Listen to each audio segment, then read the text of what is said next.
You've been resisting more than you realize, resisting the moment you're in, resisting the emotions that keep appearing, resisting the life unfolding right now.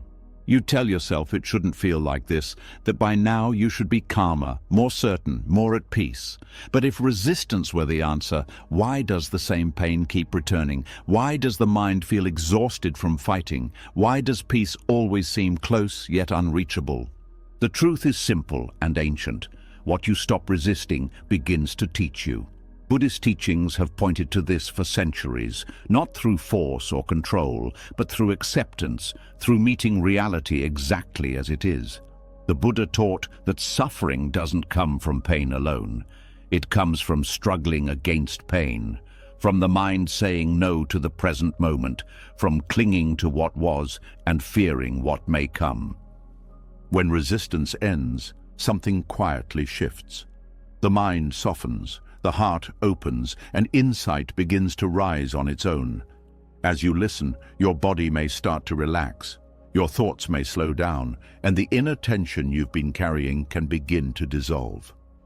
This isn't about giving up, and it isn't about becoming passive or weak. It's about seeing clearly and allowing life to reveal what it has been trying to show you all along. This isn't just something to hear, it's something to experience. What you stop resisting begins to teach you. Let's begin. Before we go deeper, something needs to shift. Not in your thinking, but in your attention.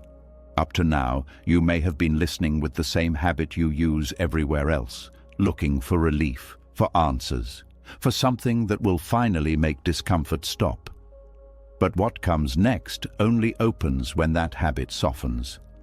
What follows isn't meant to fix you or rescue you. It's meant to meet you exactly where you are. And if you let it, it will show you something you've been turning away from for a long time. Resistance is not random. It doesn't appear by accident. Every time you push something away, every time you tense up against a feeling, a memory, a situation, or a truth, something very specific is being highlighted. Resistance is like a spotlight you didn't know was there. It points directly to what matters most for your growth. But because it feels uncomfortable, the mind treats it like an enemy instead of a guide. Most people think resistance means something is wrong, something to escape, something to get rid of as quickly as possible. But in Buddhist understanding, resistance is more like an unopened letter. The discomfort is not the problem, the refusal to open it is. When you avoid what hurts, you don't avoid pain. You avoid the lesson that would have transformed the pain, and without that lesson, the pain finds another way back in. Look closely at what you resist. It's rarely neutral. You don't resist things that don't matter. You don't resist brushing your teeth or tying your shoes. Resistance appears around things that touch identity, fear, attachment, or loss. It shows up where the ego feels threatened, where control feels shaky, where certainty begins to crack.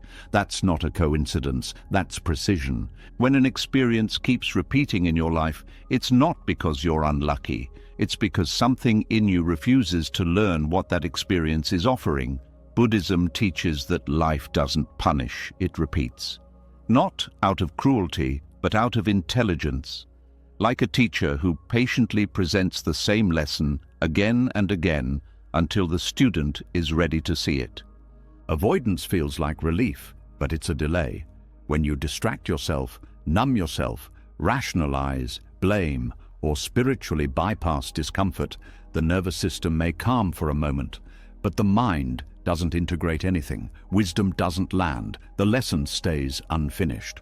So life brings the same pattern back, slightly changed, often stronger, sometimes louder, until it can no longer be ignored. Resistance is often subtle. It doesn't always look like panic or anger. Sometimes it looks like procrastination, sometimes like humor, sometimes like constant self-improvement, sometimes like being busy. These are not neutral behaviors. They are strategies to avoid sitting with something that feels too exposed, too uncertain, or too raw. Buddhism doesn't judge this. It simply points it out. The mind resists because it believes resistance protects you. It thinks if it can control, suppress, or escape an experience, it can maintain safety. But this is an old survival pattern, not wisdom. It comes from fear, not insight. And fear cannot teach you what it's trying to hide. When you finally stop resisting, even slightly, something surprising happens. The experience doesn't get worse. It often becomes clearer. The emotional charge may still be there, but the confusion around it begins to dissolve. You start to see shape where there was only tension, meaning where there was only noise. In Buddhism, this is called turning toward instead of turning away, not dramatizing, not analyzing endlessly, simply allowing the experience to be felt as it is, without commentary. This is where resistance transforms into instruction. The body relaxes enough to receive information. The mind quiets enough to understand. Every resisted experience carries a specific lesson because every form of resistance is connected to attachment. Attachment to control, attachment to self-image, attachment to certainty, attachment to comfort. When resistance appears, it's showing you exactly what you're clinging to. And clinging, not pain, is what creates suffering. For example, if you resist failure, the lesson is not about success. It's about identity. It's about who you think you are when things don't go your way. If you resist loneliness, the lesson is not about other people. It's about your relationship with yourself when no one is watching. If you resist uncertainty, the lesson is not about the future. It's about trust in the present. Avoidance delays wisdom because wisdom requires contact. You cannot learn the nature of fire by reading about it. You learn by feeling its heat, carefully, consciously. In the same way, emotional wisdom doesn't come from thinking your way out of pain. It comes from staying present long enough for the pain to speak. Pain has language, but resistance blocks your ability to hear it. When you tense against pain, you reduce sensitivity. You narrow perception. You go into defense. And defense is a closed position. Nothing enters. Nothing teaches. This is why people say they've been through so much but still feel stuck. Experience alone doesn't mature you. Awareness does. You can live the same year 50 times and call it a lifetime. Or you can live one difficult moment fully and be changed by it. The difference is not strength. It's openness. Resistance also creates an internal split. One part of you feels something, another part rejects it. This fragmentation costs energy. It creates inner conflict. Buddhism calls this the second arrow. The first arrow is the pain itself. The second arrow is the resistance to it. And it's the second arrow that causes most of the suffering. When resistance drops, the second arrow disappears. The pain may still exist, but it's no longer multiplied by judgment, fear, or story. In that space, something else becomes possible. Understanding, acceptance, sometimes even compassion for yourself. Resistance often comes with a demand. This shouldn't be happening. But reality doesn't respond to demands. It responds to alignment. When you stop arguing with what is, your energy returns. You're no longer fighting the current. You're learning how to move with it. This doesn't mean liking what happens. Acceptance in Buddhism is not approval. It's honesty. It's acknowledging what is already here without trying to manipulate it into something else. From that honesty, clarity arises. And from clarity, wise action becomes possible. When you resist, you're blind. When you accept, you see, and seeing changes everything. The teacher you haven't met yet is not outside you. It's in the very experience you've been avoiding. The anxiety you try to silence, the grief you distract from, the anger you suppress. These are not obstacles on the path. They are the path when met correctly. Resistance keeps you stuck in reaction. Acceptance opens response. Reaction is automatic and unconscious. Response is spacious and aware. One repeats patterns, the other dissolves them. There's a reason the same triggers keep showing up. They are not there to torture you. They are there to teach you how you abandon yourself, how you tense, how you close, how you run. And once you see that clearly, the lesson completes itself. The pattern loses its grip. Wisdom doesn't come from comfort. It comes from intimacy with experience, not dramatic intimacy, quiet intimacy. The kind that listens without interrupting, the kind that allows discomfort to unfold without trying to rush it away. Avoidance feels active, but it's passive in the deepest sense. It leaves life unchanged. Acceptance feels passive, but it's profoundly active. It reorganizes the mind. It integrates experience. It ends repetition. When you stop resisting, you don't become weaker. You become more precise. You waste less energy. You stop fighting shadows. You meet what's real. And what's real always has something to teach. This is why Buddhist practice doesn't promise a life without pain. It promises a relationship with pain that transforms it, not by force, not by denial, but by understanding. And understanding only comes when resistance ends. What you've been avoiding is not your enemy. It's unfinished wisdom, waiting patiently until you're ready to stop running. Something has already shifted. By seeing resistance as a teacher instead of an enemy, the fight softened. What once felt like constant friction began to reveal meaning. But if resistance is the door, discomfort is what waits behind it. And this is where many people stop again, not because they don't want truth, but because discomfort feels confusing, unsettling, and personal. Yet discomfort is not random noise. It is organized. It carries intelligence. And once resistance loosens, discomfort becomes the next thing asking to be understood. There is a quiet moment when discomfort appears, a tightening in the chest, a restlessness in the body, a subtle sense that something isn't sitting right. Most people rush past this moment.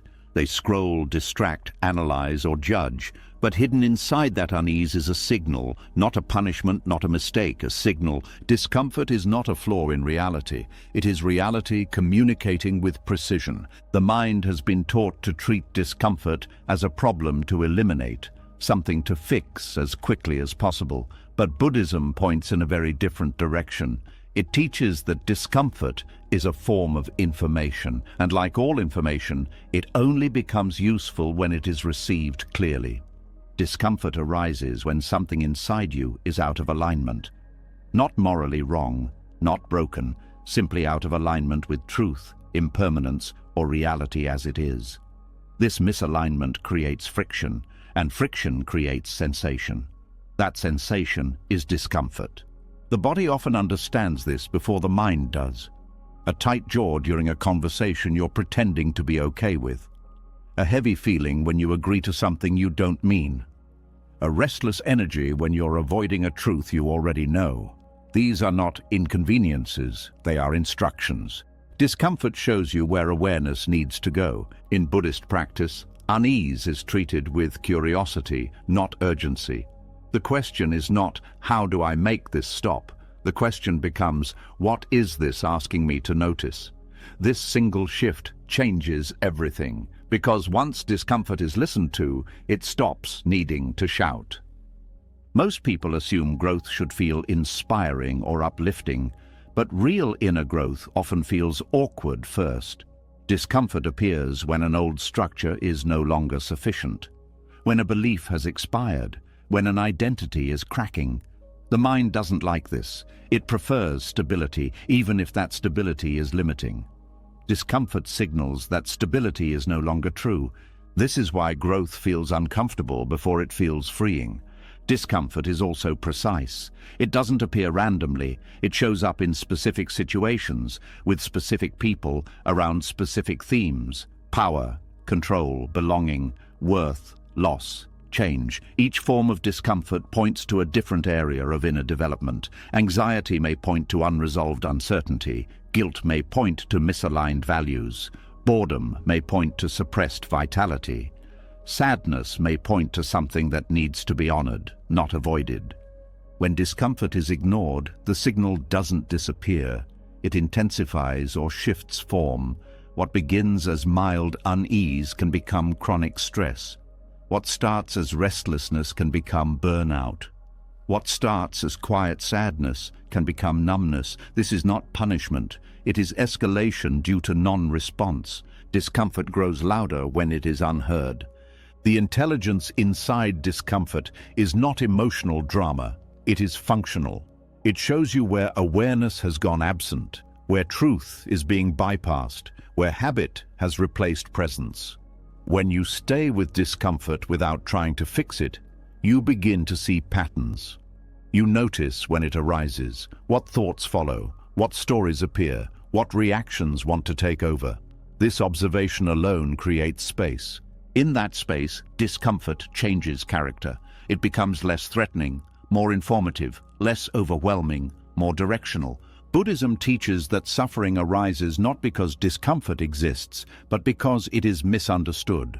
The mind assumes discomfort means something has gone wrong, so it reacts with fear or control. But discomfort is often the mind and body working correctly, alerting you to something important. Consider emotional discomfort during honesty. Speaking truth often feels uncomfortable at first, not because truth is harmful, but because the nervous system has learned to associate honesty with risk. Discomfort signals a boundary being reclaimed, a pattern being interrupted, growth happening in real time. Discomfort also appears when something old is falling away. Grief is discomfort with depth, not because something bad is happening in the present, but because attachment is being restructured. The pain is not meaningless. It is the nervous system learning to release what it once depended on. That process is intelligent, even when it hurts. There is also discomfort that arises from stagnation, a dullness, a sense of being disconnected. This is not peace. It is a quiet alarm, a signal that life energy is being suppressed, that curiosity has been abandoned, that safety has become a cage. Discomfort here points toward re-engagement, not escape. One of the most misunderstood aspects of discomfort is that it doesn't always tell you what to do. Sometimes it tells you what to stop doing, stop forcing, stop pretending, stop abandoning yourself, stop living on autopilot. The instruction is subtraction, not addition. Discomfort becomes unbearable only when it is resisted or interpreted incorrectly. When met with openness, it often reveals itself as temporary, fluid, and workable. The sensation moves, the intensity shifts, the fear around it dissolves. What remains is clarity. This clarity is not intellectual, it is felt understanding, a sense of, oh, this is what's happening. And that understanding changes how you respond, not because you decided to change, but because the signal was finally decoded. Discomfort also trains sensitivity. When you stop numbing or overriding it, you become more attuned to subtle inner cues. You catch misalignment earlier. You notice fatigue before burnout. You notice resentment before it hardens. You notice fear before it controls decisions. This sensitivity is wisdom in action. The mind often wants certainty. Discomfort often arrives with uncertainty. This is intentional. Growth requires tolerance for not knowing. Discomfort stretches that tolerance. It teaches you to stay present without immediate answers, to remain open without resolution. This builds trust in awareness itself. Buddhism does not promise comfort, it promises clarity. And clarity sometimes comes wrapped in discomfort, not to hurt you, but to wake you up. When discomfort is allowed, it completes its cycle. It delivers its message and leaves. When it is suppressed, it lingers, not because it wants attention, but because its function has not been fulfilled. Discomfort is not asking for obsession, it is asking for presence. This is why practices like mindfulness focus on sensation, not to dwell in pain, but to read it accurately. Sensation is the first language of experience. Thought comes later. When you learn to stay with sensation without interpretation, discomfort loses its threat and reveals its structure. There is intelligence in how discomfort arises and fades. It has timing. It has rhythm. It responds to attention. When you stop fighting it, it reorganizes naturally, often without effort. Discomfort also humbles the ego. It reminds you that control is limited. that life moves, that holding on creates strain. This humility is not weakness, it is realism, and realism is the foundation of peace. The most important shift is this: discomfort is not something happening to you, it is something happening for awareness. It is part of the learning system of being human. A feedback mechanism built into experience itself. When this is understood, discomfort is no longer feared. It becomes respected, not enjoyed, not sought out, but listened to. And once discomfort is listened to, it no longer needs to dominate. It has done its job. What once felt like an enemy becomes guidance. What once felt like noise becomes direction. What once felt like suffering becomes understanding. Discomfort was never the problem. Misreading it was. And as this understanding settles, something else becomes visible, a deeper layer beneath discomfort itself, a place where suffering is not about sensation, but about meaning, and that is where the next teaching waits. Something becomes clear after listening to discomfort instead of running from it. The unease no longer feels chaotic. Patterns begin to form. You start to notice that certain hardships don't just appear once and disappear. They return. They shape you. They stay long enough to change how you see yourself and the world. And this is where a deeper misunderstanding often lives. Many people believe suffering is proof that life is unfair or that they are being punished. But what if suffering is not random at all? What if it is structured? What if it is teaching you step by step? Suffering is usually treated as an error, something that went wrong, something that should not exist. But Buddhism offers a radically different view.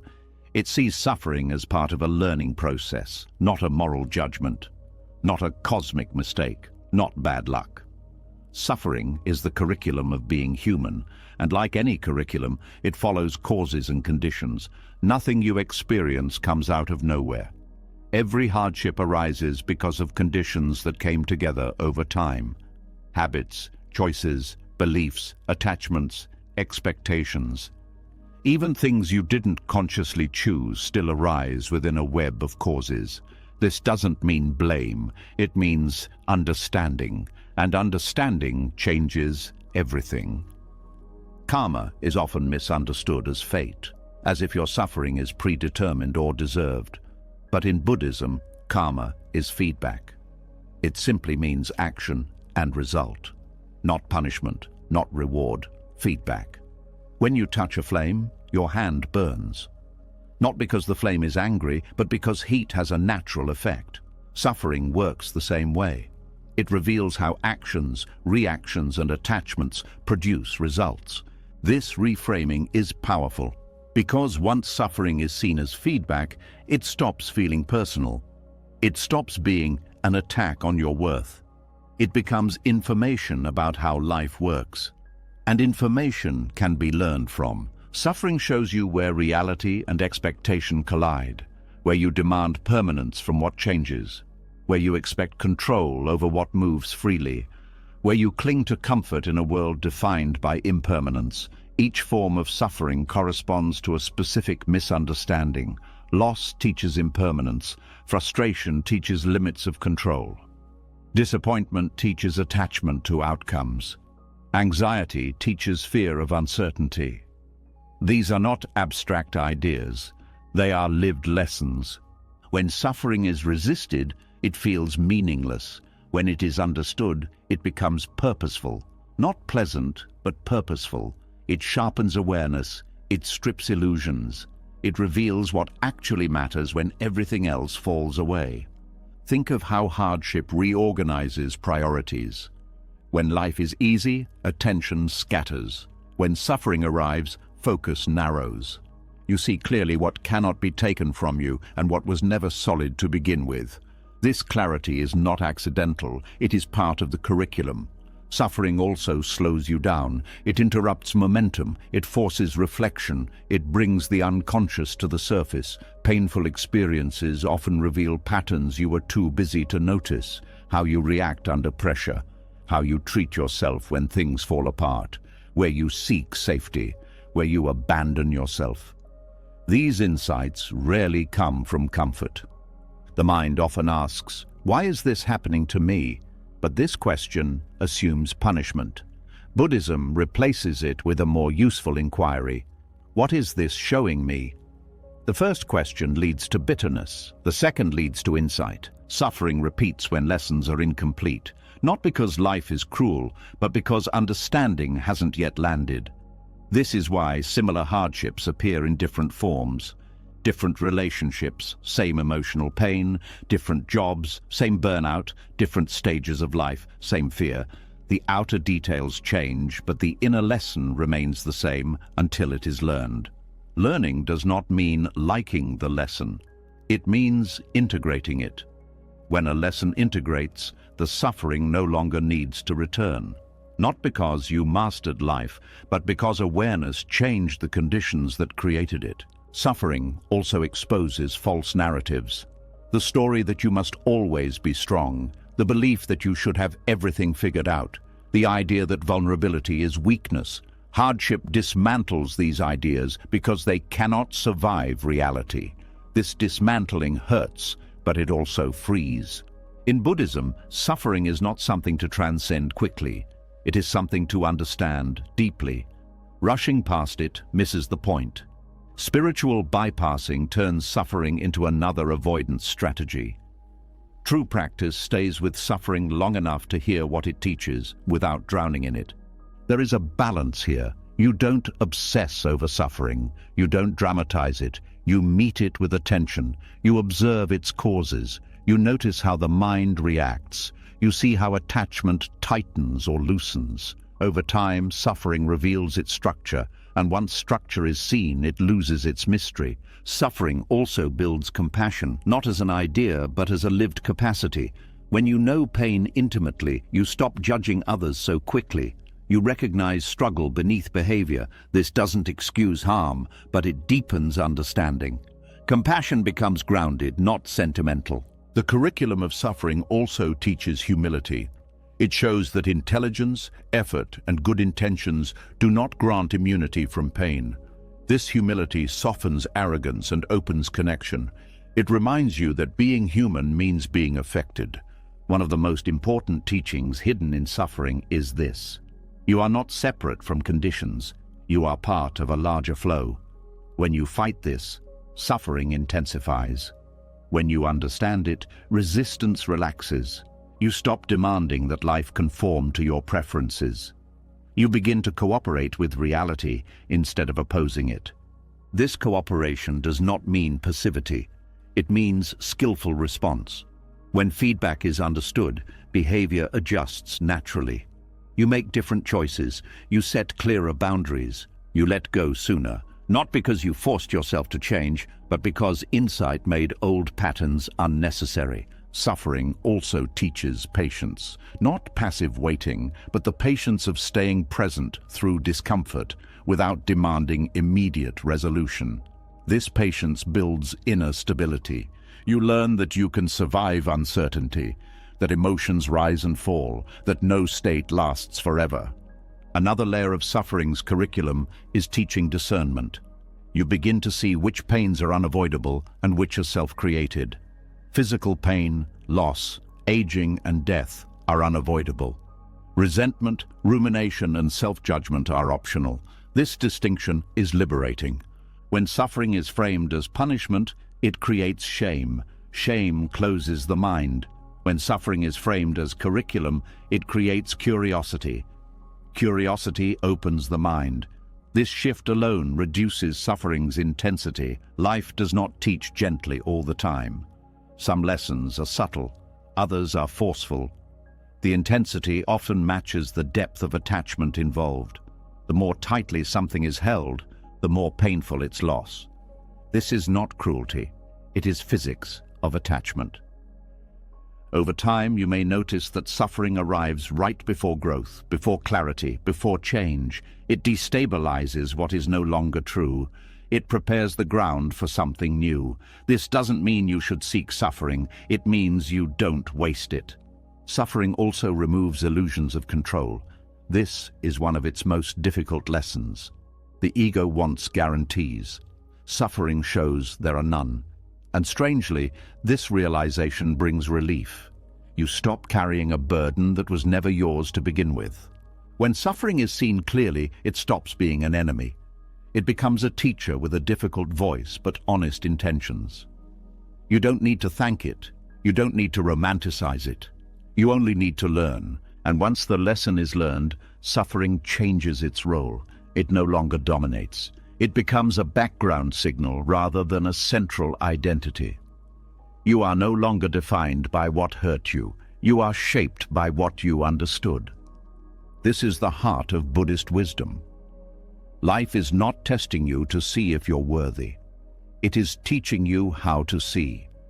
And suffering is one of its most effective instructors. As this understanding settles, another subtle confusion begins to dissolve. The belief that acceptance means giving up. The fear that allowing reality means stagnation. That is the next misunderstanding to be met, and it opens the door to a deeper clarity about what acceptance truly is. As suffering starts to make sense, a quiet fear often rises beneath the understanding. If hardship is a teacher, if discomfort carries intelligence, if pain is feedback and not punishment, then a new question appears. If I accept all of this, do I stop moving forward? Do I become passive? Do I just sit with everything and let life happen to me? This fear is natural, and it comes from a deep misunderstanding of what acceptance actually means.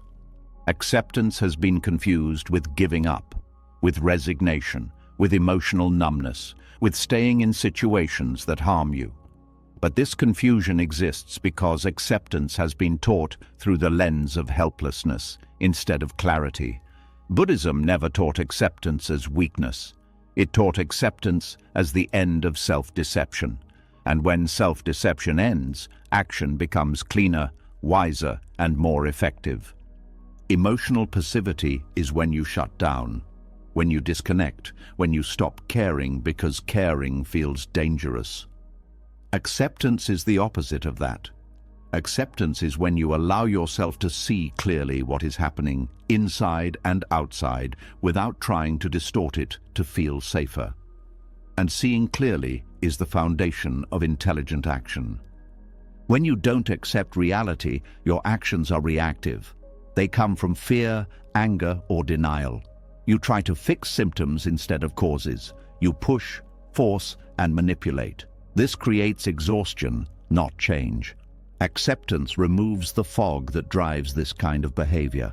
Think about what happens when you are emotionally passive. You suppress feelings, you avoid decisions, you tolerate situations you secretly resent. You tell yourself you are being spiritual or patient, but inside there is stagnation. Energy collapses inward, life feels heavy, nothing moves. This is not acceptance. This is avoidance wearing a calm mask. True acceptance is alive. It is alert. It is deeply engaged with reality. When you accept a situation, you are no longer arguing with it. And when the argument stops, energy becomes available. That energy doesn't disappear. It turns into clarity. Clarity leads to action that fits reality instead of fighting it. In Buddhism, acceptance begins with acknowledging what is already true, not what should be true, not what you hope will be true, what is actually happening right now. This includes emotions, circumstances, limitations, and conditions. When these are fully acknowledged, the mind stops wasting effort resisting facts. That effort turns into responsiveness. For example, accepting that you are tired doesn't mean you stay exhausted forever. It means you stop pretending you're not tired. And from that honesty, rest becomes possible. Boundaries become possible. Change becomes possible. Denial would have kept you stuck. Acceptance also removes emotional distortion. When you resist a feeling, it becomes exaggerated. When you accept it, it becomes clearer and often smaller. Anger that is acknowledged turns into information about violated boundaries. Fear that is accepted turns into information about perceived risk. Sadness that is allowed turns into information about loss and attachment. These emotions don't paralyze when they are understood, they guide. Passivity avoids responsibility. Acceptance embraces responsibility without blame. You stop blaming yourself or others for what is happening, and instead you take responsibility for how you relate to it. This is a subtle but powerful shift. Responsibility here doesn't mean control. It means responsibility, the ability to respond appropriately. One of the strongest illusions is that resistance equals strength, that pushing harder will create change. But resistance often blinds you. It narrows attention. It creates tunnel vision. Acceptance widens perception. You see more options. You notice what actually works instead of what feels emotionally satisfying. Acceptance also brings timing into focus. When you resist, you act too early or too late. You rush decisions out of fear or avoid them out of discomfort. When you accept, timing becomes intuitive. You act when conditions are right. You wait when waiting is wise. This is not passivity, this is precision. There is also a misunderstanding that acceptance means tolerating harm. Buddhism does not teach staying in abusive situations or ignoring injustice. Acceptance means seeing harm clearly without denial, and seeing harm clearly is what allows skillful action. You leave, you speak, you protect, you change conditions. But you do so without hatred clouding judgment. Hatred feels active, but it often leads to self-destruction.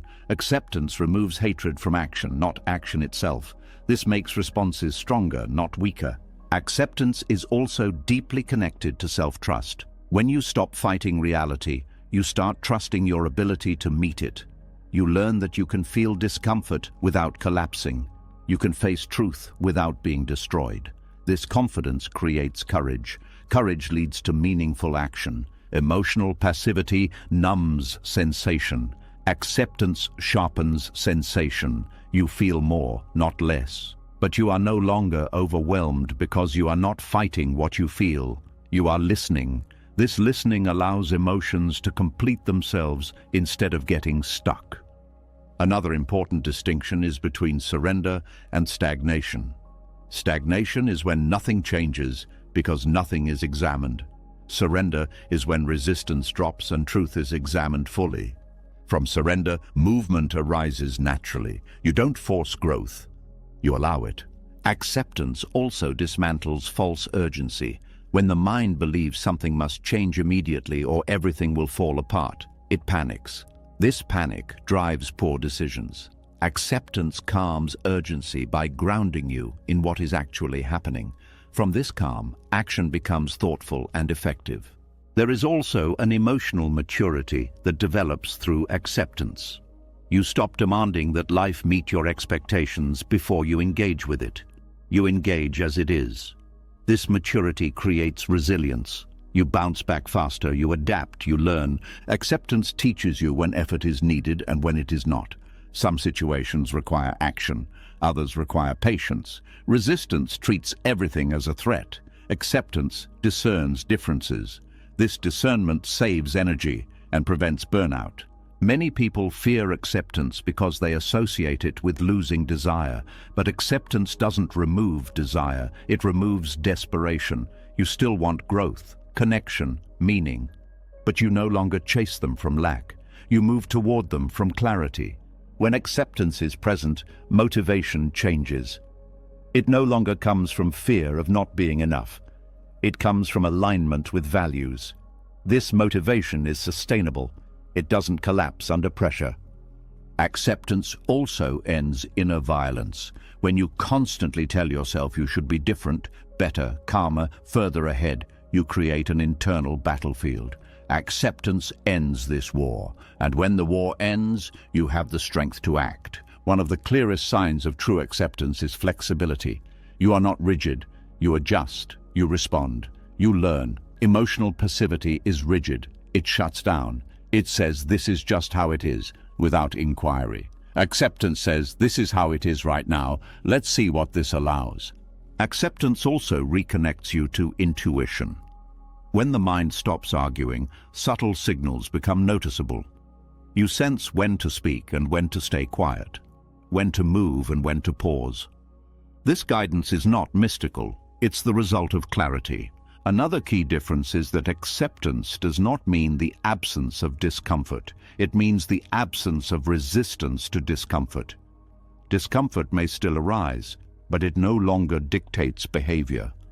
You can feel uncomfortable and still act wisely. This is why acceptance generates action, not frantic action, not forced action, but action that fits the moment, action that addresses root causes instead of symptoms, action that respects limits and possibilities. Acceptance also builds emotional endurance. You stop avoiding difficult conversations, difficult decisions, and difficult truths. Not because they become easy, but because you trust yourself to handle them. This trust is empowering. When acceptance is misunderstood, people fear it will make them complacent. In reality, it removes complacency by exposing truth. You can't change what you refuse to see. Acceptance is seeing. Once you see clearly, change often happens naturally. You don't need to push yourself endlessly. You respond to what's obvious. You stop doing what harms you. You start doing what supports you. This is not passivity. This is alignment. Acceptance also frees you from emotional blackmail, both internal and external. You stop being controlled by fear, guilt, or obligation. You choose actions based on wisdom rather than pressure. This creates integrity. When acceptance becomes embodied, life feels simpler, not easier, but simpler. Fewer inner arguments, fewer wasted battles, more direct engagement with what matters. And as acceptance deepens, another layer of insight emerges. You begin to notice that resistance itself has a seductive pull. That the ego doesn't just resist by accident, it resists because resistance reinforces identity. This realization opens the door to the next teaching, where the deeper mechanics of resistance begin to reveal themselves. As acceptance becomes clearer, another realization quietly surfaces. Even when you understand acceptance, even when you see its power, something inside still resists. Not always loudly, sometimes subtly. A tightening, a preference, a silent refusal. This isn't a mistake, it points to something deeper. Resistance isn't just a habit, it serves a function, and the one it serves most faithfully is the ego. The ego doesn't resist reality because it hates peace. It resists because resistance keeps it alive. The ego is not a thing, it's a process. A pattern of identification built around control, separation, and continuity. It needs a stable me to exist. Resistance helps create that stability. Every time you push against reality, you reinforce the sense of a solid self, standing apart from what is happening. There is me here and that out there. This division feels real, and the ego depends on it. When you resist, you affirm identity. You say, even without words, this shouldn't be happening to me. That sentence contains an entire worldview, a fixed me, expectations, entitlement, continuity. Resistance becomes a way to defend the story of who you think you are. Acceptance threatens this story. If you fully accept what is, the boundary between me and experience softens. The ego feels this as danger, not because acceptance is harmful, but because it dissolves the illusion of control the ego relies on. Resistance gives the ego something to do, something to fight, something to manage. When life is fully accepted, the ego loses its job. And it doesn't go quietly. Control is one of the ego's favorite tools. Resistance creates the feeling of control even when none exists. Struggling against reality gives the impression of agency. At least I'm not giving in. But this is not real control. It's symbolic control, a posture, a stance. And the ego feeds on this posture. The ego also resists because resistance maintains identity through conflict. Without resistance, many identities collapse. The victim identity, the rebel identity, the fixer identity, the superior identity. These roles require opposition. They need something to push against. Acceptance removes the opponent, and with it, the role. This is why letting go can feel disorienting. It's not just habits dissolving, it's identity dissolving. The ego senses this and tightens its grip. It creates reasons to resist, stories, justifications, moral arguments, anything to keep the sense of self intact. Resistance also reinforces the illusion of permanence. When you resist change, you act as if things should stay the same. This supports the ego's deepest fear, impermanence. The ego depends on continuity, a stable self, a predictable world. Resistance is a way to deny change even as it happens. But reality is impermanent by nature. Everything moves, everything shifts. When the ego resists this truth, suffering increases. Not because change is painful, but because denial creates friction. The ego doesn't mind pain as much as it minds uncertainty. Pain can be integrated into identity. This is my struggle. Uncertainty cannot. Acceptance introduces uncertainty. It opens space. It removes guarantees. The ego interprets this as threat. Resistance also strengthens the sense of authorship. I am the one who decides. I am the one who controls. But much of life unfolds beyond personal control. Acceptance reveals this. Resistance hides it. The ego prefers illusion over humility. Another reason resistance is addictive is because it gives emotional intensity.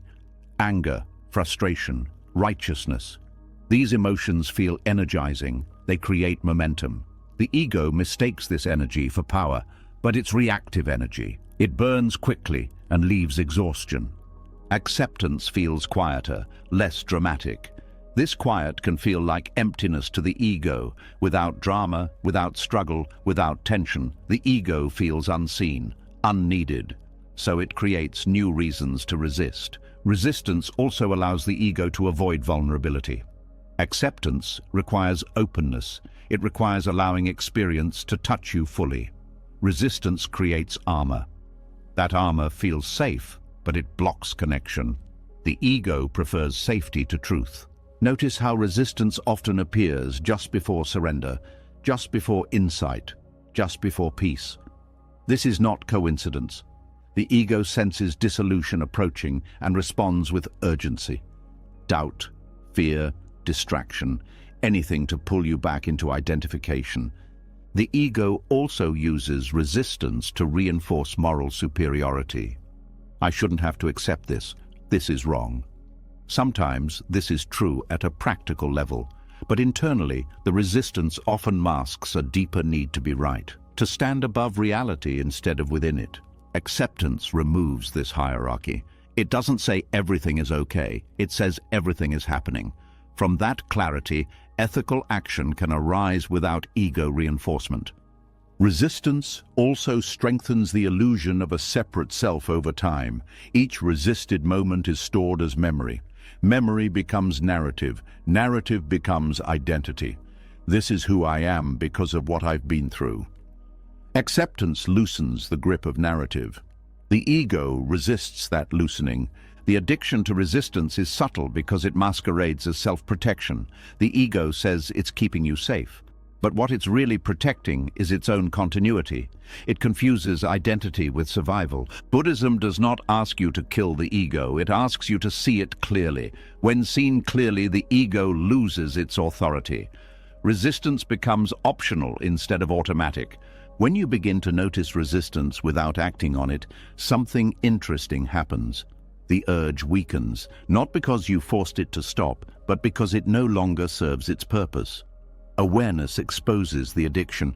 You start to see how often resistance arises unnecessarily, how much energy it consumes, how little it actually solves. This seeing is not judgment, it's insight, and insight dissolves compulsion. Acceptance feels threatening only when identity is rigid. As identity softens, acceptance feels relieving. You no longer have to defend an image. You no longer have to maintain control. You can respond instead of react. This doesn't mean the ego disappears. It becomes functional rather than dominant.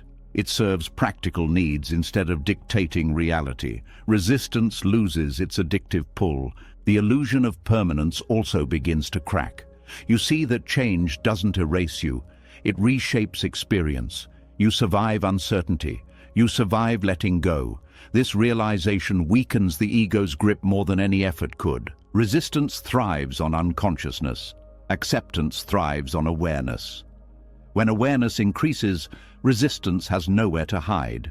It becomes transparent, and transparent things lose power. As resistance loosens, something else becomes possible. Pain itself begins to change. Not because pain disappears, but because it is no longer filtered through ego defense. This marks another turning point. Pain stops being an enemy and starts becoming instruction in a more direct way. And that shift leads to the next teaching, where pain itself reveals a different role when met without resistance. As resistance loosens and the ego's grip weakens, pain no longer arrives the same way. It still appears, but something fundamental has changed. The tension around it softens. The urgency to escape fades. What once felt like an emergency begins to feel like a signal. This is a quiet turning point, and many miss it because they're still waiting for pain to disappear. But something far more important happens instead. Pain begins to speak. Pain hurts most when it is negotiated with. When the mind bargains, argues, pleads, or demands that pain be different, the nervous system tightens. This tightening amplifies sensation. It adds layers of fear, resistance, and story. But when pain is met with awareness instead of negotiation, the structure of the experience changes from the inside. Awareness does not mean watching pain from a distance. It means allowing pain to be fully present without trying to manage it. No contracts, no timelines, no conditions, just honest contact. And honest contact transforms pain's role. The first thing that changes is intensity. Pain may still be strong, but it becomes cleaner. There is less emotional noise around it. Fewer thoughts saying, "This shouldn't be happening," or "I can't handle this." Those thoughts were never neutral. They were adding pressure. When they fall away, pain becomes more direct and less overwhelming. Pain instructs through sensation, through texture, through movement. When awareness stays with sensation, instead of fleeing into thought, you begin to notice that pain is not static. It pulses, it shifts, it rises and falls. This impermanence is not philosophical, it is directly felt. And once you feel impermanence, fear loosens its grip. Negotiation assumes pain has authority over you. Awareness reveals that pain is an experience, not an identity. You are not pain. You are aware of pain. This distinction is subtle but life-changing. It restores agency without control. You don't dominate pain. You don't submit to it. You relate to it. When pain is negotiated with, the mind keeps asking, "How long will this last?" Awareness removes that question, not because there is an answer, but because the question itself creates suffering. Staying with what is happening now removes the need to predict the future. Pain also becomes instructive because it exposes conditioning. You see how quickly the mind reaches for distraction, how fast it creates stories, how it judges sensation as good or bad. These reactions are not wrong, they are learned, and awareness reveals learning. Pain teaches you how you relate to discomfort in general. Do you tighten? Do you collapse? Do you fight? Do you dissociate? These responses appear automatically. Awareness slows them down. In that slowing, choice appears. When pain is met with awareness, it often reveals emotional layers beneath physical sensation. Fear, grief, anger, loneliness. These emotions were always there, but pain brings them to the surface. Negotiation tries to suppress them. Awareness allows them to be felt without interpretation. This feeling completes emotional cycles that were previously stuck. Pain also teaches boundaries. It shows where you have gone beyond capacity, where you ignored signals, where you pushed instead of listened. This is not punishment, it is correction. The body speaks honestly when words were ignored. Another shift occurs in time perception. Negotiated pain feels endless. Aware pain exists moment by moment. You deal with what is happening now, not what might happen later. This makes pain workable. Not easy, but workable. Pain met with awareness also deepens compassion, not as a concept, but as recognition. You see how universal pain is, how fragile humans are, how much effort goes into avoiding discomfort. This recognition softens judgment, both toward yourself and others. There is also a surprising increase in stability. When you stop negotiating, you stop exhausting yourself. Energy that was used to resist becomes available to hold experience. This holding is not gripping, it is spacious, and spaciousness reduces suffering. Pain instructs you about attachment. What you cling to becomes visible through what hurts. Loss hurts where attachment was strong. Awareness allows you to feel attachment without shame, and feeling attachment is the beginning of releasing it. Another lesson pain teaches is trust. Not blind trust, but trust in awareness itself. You learn that you can stay present with difficult experience without being destroyed. This trust builds confidence that no affirmation ever could. When pain is met directly, it often loses its need to dominate attention. It becomes one experience among many. Sensations, sounds, breath, space. Pain is no longer the whole field. Awareness widens naturally. Negotiation narrows attention. Awareness expands it. Pain also becomes less personal. Instead of "why is this happening to me?" there is simply "this is happening." This depersonalization is not cold. It is relieving. It removes unnecessary self-reference. Pain met with awareness also teaches patience, not forced patience, but organic patience. You stop rushing toward relief. You allow relief to come or not come. This allowance paradoxically creates conditions for relief. Another internal change is humility. Awareness shows that pain does not respond to force. It responds to understanding. This humility dissolves arrogance and self-blame alike. Pain also teaches you where control ends and cooperation begins. You cannot command pain away, but you can cooperate with experience. This cooperation reduces suffering even when pain remains. There is also an increase in sensitivity. Awareness sharpens perception. You notice subtle shifts, early signals, fine-grained sensations. This sensitivity allows earlier response in the future, preventing escalation. Pain instructs through contrast. You appreciate ease more deeply.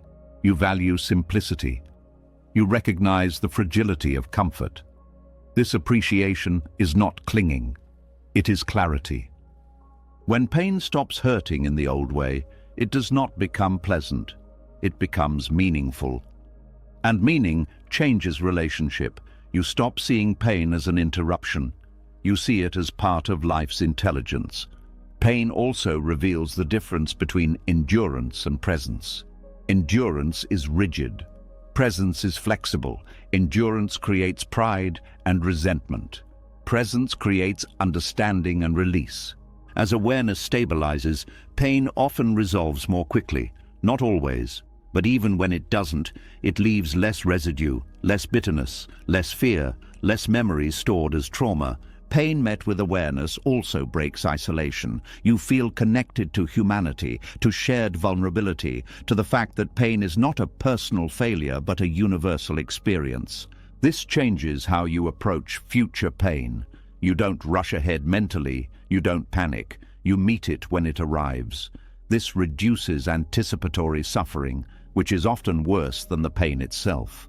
Pain instructs most clearly when you stop trying to make it stop. This is the paradox. Letting go of negotiation reveals intelligence that was always there. And as this intelligence becomes familiar, another realization begins to surface. Not all suffering comes from pain itself. Some suffering is created by subtle inner rejection, by turning against experience in quiet ways. This inner violence is harder to see, but once seen, it changes everything. As pain becomes something you can stay with instead of something you fight, another layer of understanding quietly comes into view. You begin to notice that not all suffering comes from pain itself. Some of it comes from what you do to yourself in response to pain. Not loudly, not dramatically, but subtly, almost invisibly. This is where resistance crosses a line. This is where resistance stops being a reaction and becomes a form of inner harm. This kind of violence doesn't look like anger or self-hatred at first. It looks reasonable. It looks like self-control. It looks like being strong. But underneath, something is being rejected. And whatever is rejected inside doesn't disappear. It splits. Inner violence begins the moment you decide that a part of your experience is unacceptable, a feeling you shouldn't have, a thought that shouldn't arise, a weakness you shouldn't show. This decision seems small, but it has consequences. The mind divides. One part experiences, another part judges and suppresses. This division creates friction, and friction creates suffering. The mind was never meant to be at war with itself. When it is, energy drains constantly. You feel tired even when nothing has happened, heavy even when life looks fine. This exhaustion doesn't come from circumstances, it comes from internal conflict. Subtle resistance sounds like quiet self-talk. Get over it. This is stupid. You shouldn't feel this way. These phrases are rarely questioned. They sound practical, but they carry rejection. They tell part of you that it does not belong. Over time, this creates fragmentation. Fragmentation means your experience is no longer whole.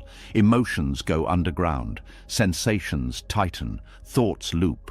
You may not even know what you're feeling anymore, only that something feels off. This confusion is not random. It's the result of pushing parts of yourself away. Buddhism teaches that suffering multiplies when the mind adds layers to experience. Pain is one layer. Judgment is another. Self-rejection adds a third. Each layer increases intensity. Each layer moves you further from clarity. When resistance becomes violence, it often hides behind productivity. You keep moving, you stay busy, you stay functional. But inside, something is being ignored, and ignored experiences don't dissolve, they accumulate. This accumulation shows up as tension in the body, tight shoulders, shallow breathing, clenched jaw. These are not physical habits alone, they are signals of inner refusal. The body holds what the mind rejects. Another form of inner violence is comparison, measuring your inner world against an imagined standard. Others handle this better. I should be more evolved. This comparison turns experience into a competition, and no one wins. The moment you turn against your own experience, trust breaks.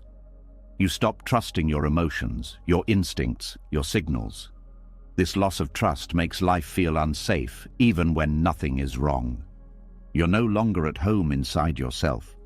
Inner violence also shows up as constant self-correction, trying to manage every feeling, monitor every thought, optimize every response. This hyper-management is exhausting. It comes from fear of being out of control, but it creates more instability, not less. When you reject an emotion, you don't get rid of it. You force it to express itself indirectly. Anger becomes sarcasm. Sadness becomes numbness. Fear becomes control. These indirect expressions cause more harm because they are unconscious.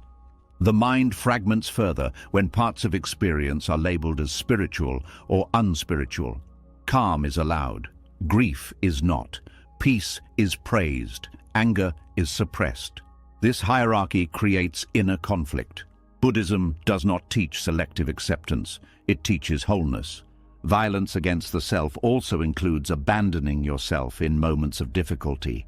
You minimize your pain, you invalidate your struggle, you push yourself when rest is needed.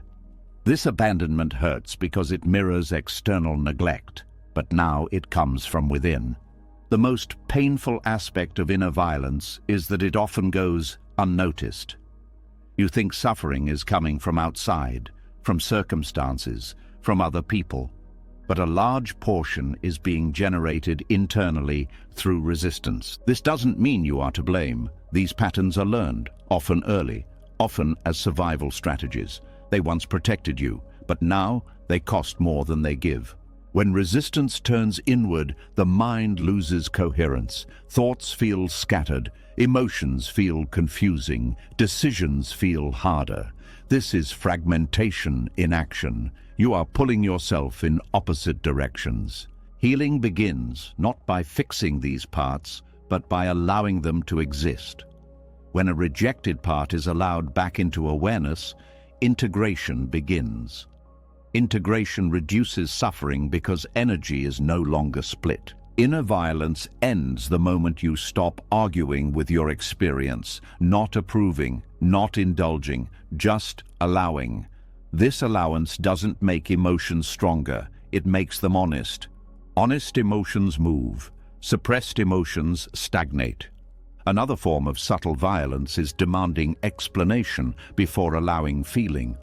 "Why do I feel this way?" becomes a condition for permission, but emotions don't need justification, they need space. When space is given, emotions reveal their nature. They peak, they shift, they dissolve. This natural process is blocked by resistance. Inner rejection also affects relationships. When you reject parts of yourself, you react strongly when others express those same parts. What you suppress internally becomes intolerable externally. This creates conflict that seems interpersonal but is rooted inward. Violence against the self also includes spiritual pressure. Trying to be calm too quickly, trying to transcend too soon, trying to accept before understanding. This pressure bypasses healing. It creates spiritualized suppression. True acceptance is gentle. It doesn't force transformation. It allows understanding to arise naturally. Violence rushes. Acceptance waits. The mind often fears that if it allows everything, it will lose structure. But structure built on suppression is fragile. Structure built on awareness is flexible. Integration strengthens stability. When inner violence stops, there is relief. Not dramatic, quiet. A sense of being whole again. You no longer feel split between what you feel and what you think you should feel. This wholeness reduces suffering immediately, not because pain disappears, but because it is no longer multiplied by rejection.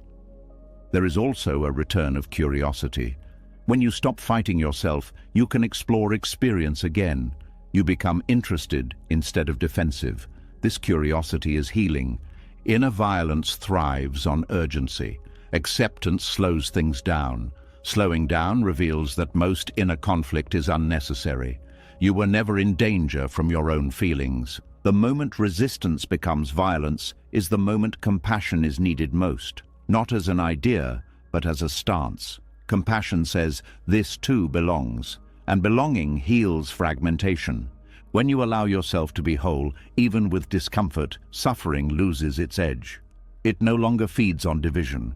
It no longer echoes endlessly. When the inner war quiets and the mind stops turning against itself, something unexpected becomes possible. Feelings that were once pushed away no longer feel as threatening. They don't disappear, but they stop arriving as enemies. They wait, they linger, and if you stay present, they begin to reveal something else entirely. This is where many people hesitate, because what comes next involves emotions that were never meant to be welcomed.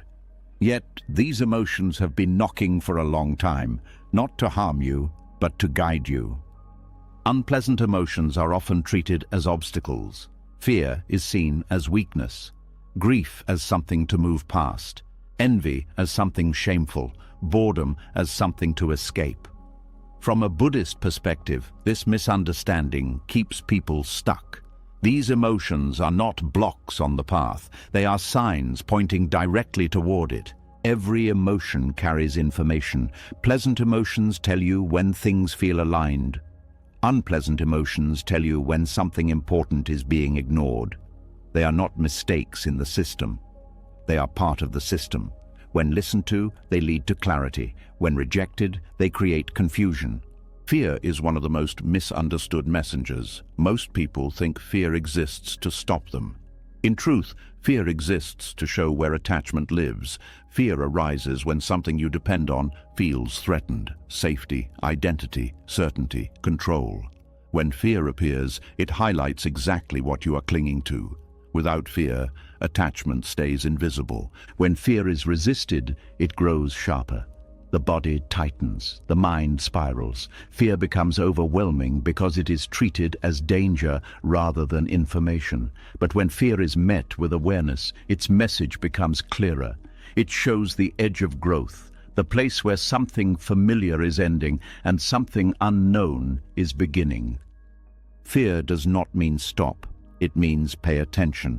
It asks you to slow down, to feel your body, to examine what you believe you need in order to be okay. Often, fear dissolves not when the situation changes, but when attachment loosens. Grief is another emotion people try to bypass. Society encourages moving on, staying strong, finding closure. But grief is not a weakness. It is a response to impermanence. It arises because you loved, because you cared, because something mattered deeply. Grief teaches impermanence in a way no concept ever could. When grief is avoided, it turns heavy and unresolved. It leaks into the present. It dulls joy. It hardens the heart. But when grief is allowed, it becomes tender. It softens you. It deepens empathy. It opens the heart instead of closing it. Grief also teaches the truth of connection.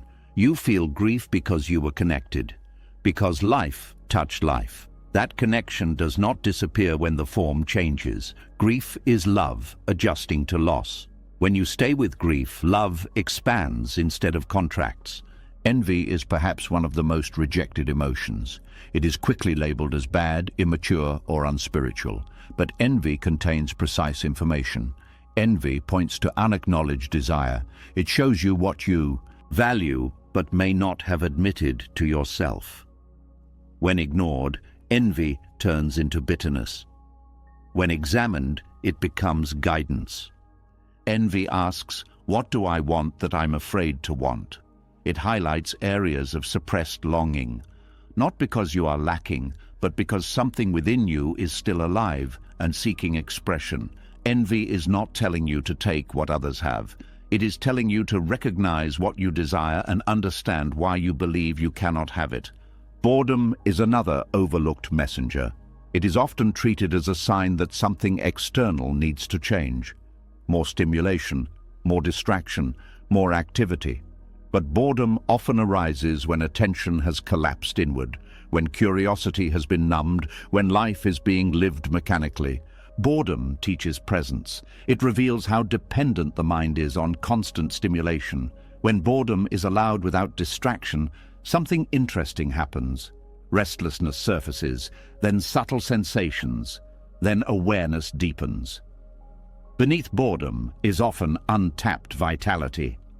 Boredom also points to disconnection from meaning, not grand purpose, but immediate engagement. It asks you to return to direct experience, to listen, to feel, to notice. Boredom is the doorway back to presence when the mind has gone dull. Anger, when it arises, often carries information about boundaries. Not every form of anger is destructive. When met with awareness, anger reveals where something feels violated or disrespected. It highlights where truth is being compromised. Suppressed anger turns inward and becomes self-criticism or depression. Explosive anger turns outward and causes harm, but aware anger becomes clarity. It informs action without consuming it. It says, something here matters. When listened to, it protects integrity. Sadness often signals the need to slow down, to acknowledge loss, disappointment, or unmet expectation. Sadness is not something to fix. It is something to feel fully so it can complete itself. When sadness is rushed away, it becomes lingering heaviness. When allowed, it passes naturally. Anxiety often reflects future-oriented fear. It shows how the mind leaves the present and lives in imagined outcomes. Anxiety teaches the cost of abandoning now for later. When met with awareness, anxiety guides attention back to the body, back to breath, back to what is actually happening. Shame is one of the most painful emotions and one of the most misunderstood. Shame signals fear of disconnection. It arises when you believe something about you makes you unworthy of belonging. Shame is not proof of unworthiness. It is proof of the need for compassion. When shame is hidden, it deepens. When it is met with awareness, it softens. Shame teaches the importance of acceptance, both internally and externally. It reveals how much the mind equates worth with performance or image. Guilt, when healthy, points to misalignment with values. It says something needs repair. When guilt is chronic, it becomes punishment. Awareness separates these two. It allows you to correct behavior without attacking identity. Loneliness is another powerful messenger. It reveals the human need for connection, not distraction, not validation, genuine connection. Loneliness also invites deeper relationship with oneself. When loneliness is avoided, it turns into dependence. When it is met, it becomes self-understanding. Jealousy highlights attachment to exclusivity, fear of loss, fear of replacement. When examined, it reveals insecurity and unmet needs. It asks for honesty rather than control. Each unpleasant emotion is specific. They do not shout randomly. They speak in patterns.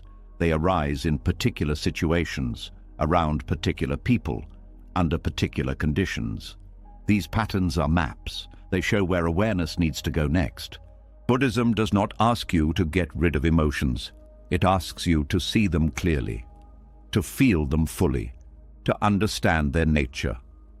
When emotions are understood, they lose their grip.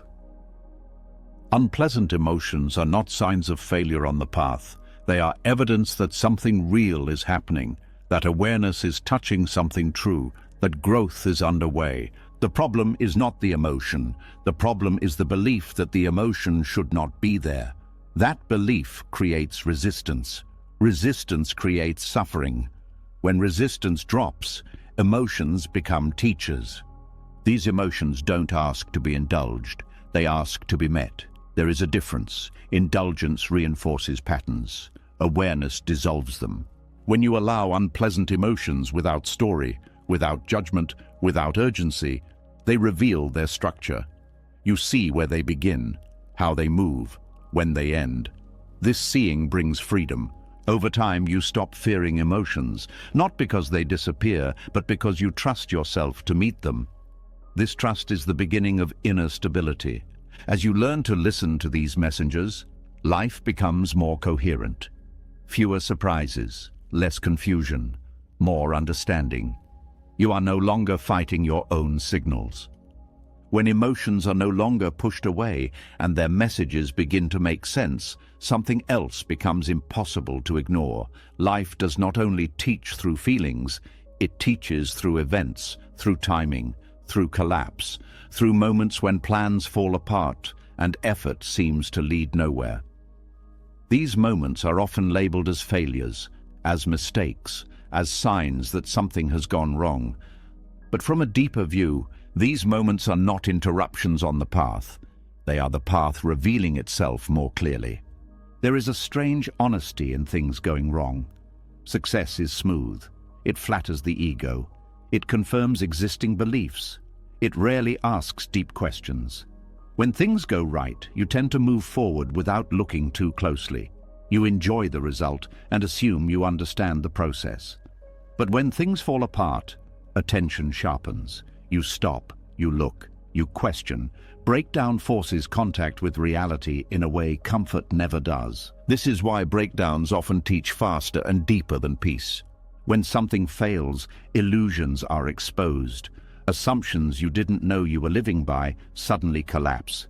You realize what you were relying on without awareness. Control, stability, approval, predictability. When those supports disappear, you see what remains. This seeing is not gentle, but it is precise. Buddhism speaks of Dharma as truth, law, or the way things are. The Dharma of things going wrong is the truth revealed when resistance no longer works, when effort fails, when strategy collapses, when the mind runs out of answers. In these moments, reality teaches directly. Breakdowns remove distraction. When life is working, the mind is busy maintaining momentum. When life breaks, momentum stops. Silence enters, and in that silence, deeper truths surface. One of the clearest teachings that comes from things going wrong is impermanence. Success creates the illusion of continuity.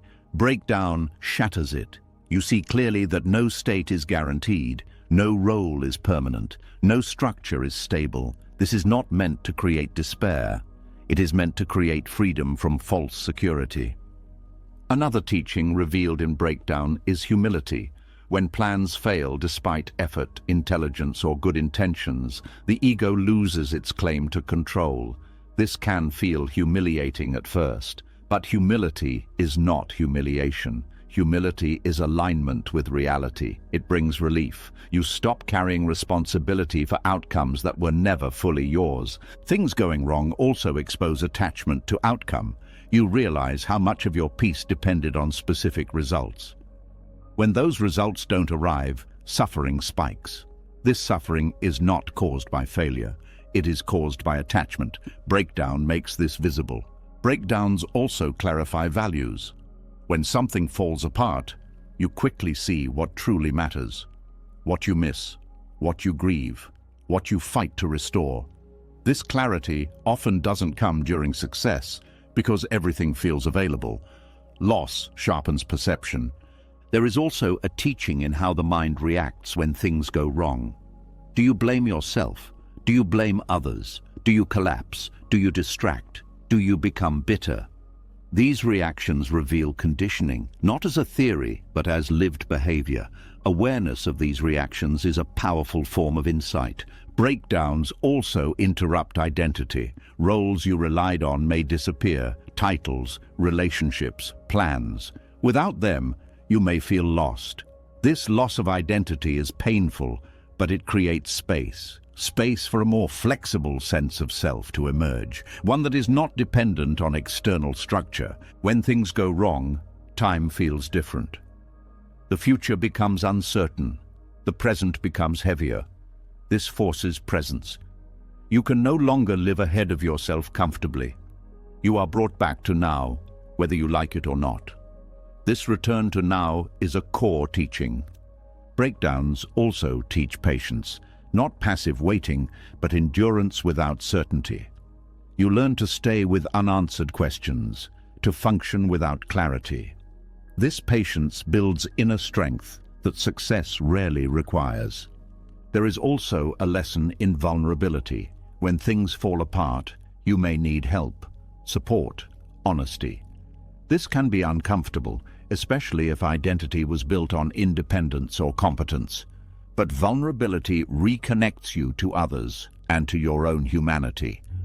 Things going wrong also reveal the limits of willpower. You see that effort alone cannot guarantee results. This understanding softens self-judgment.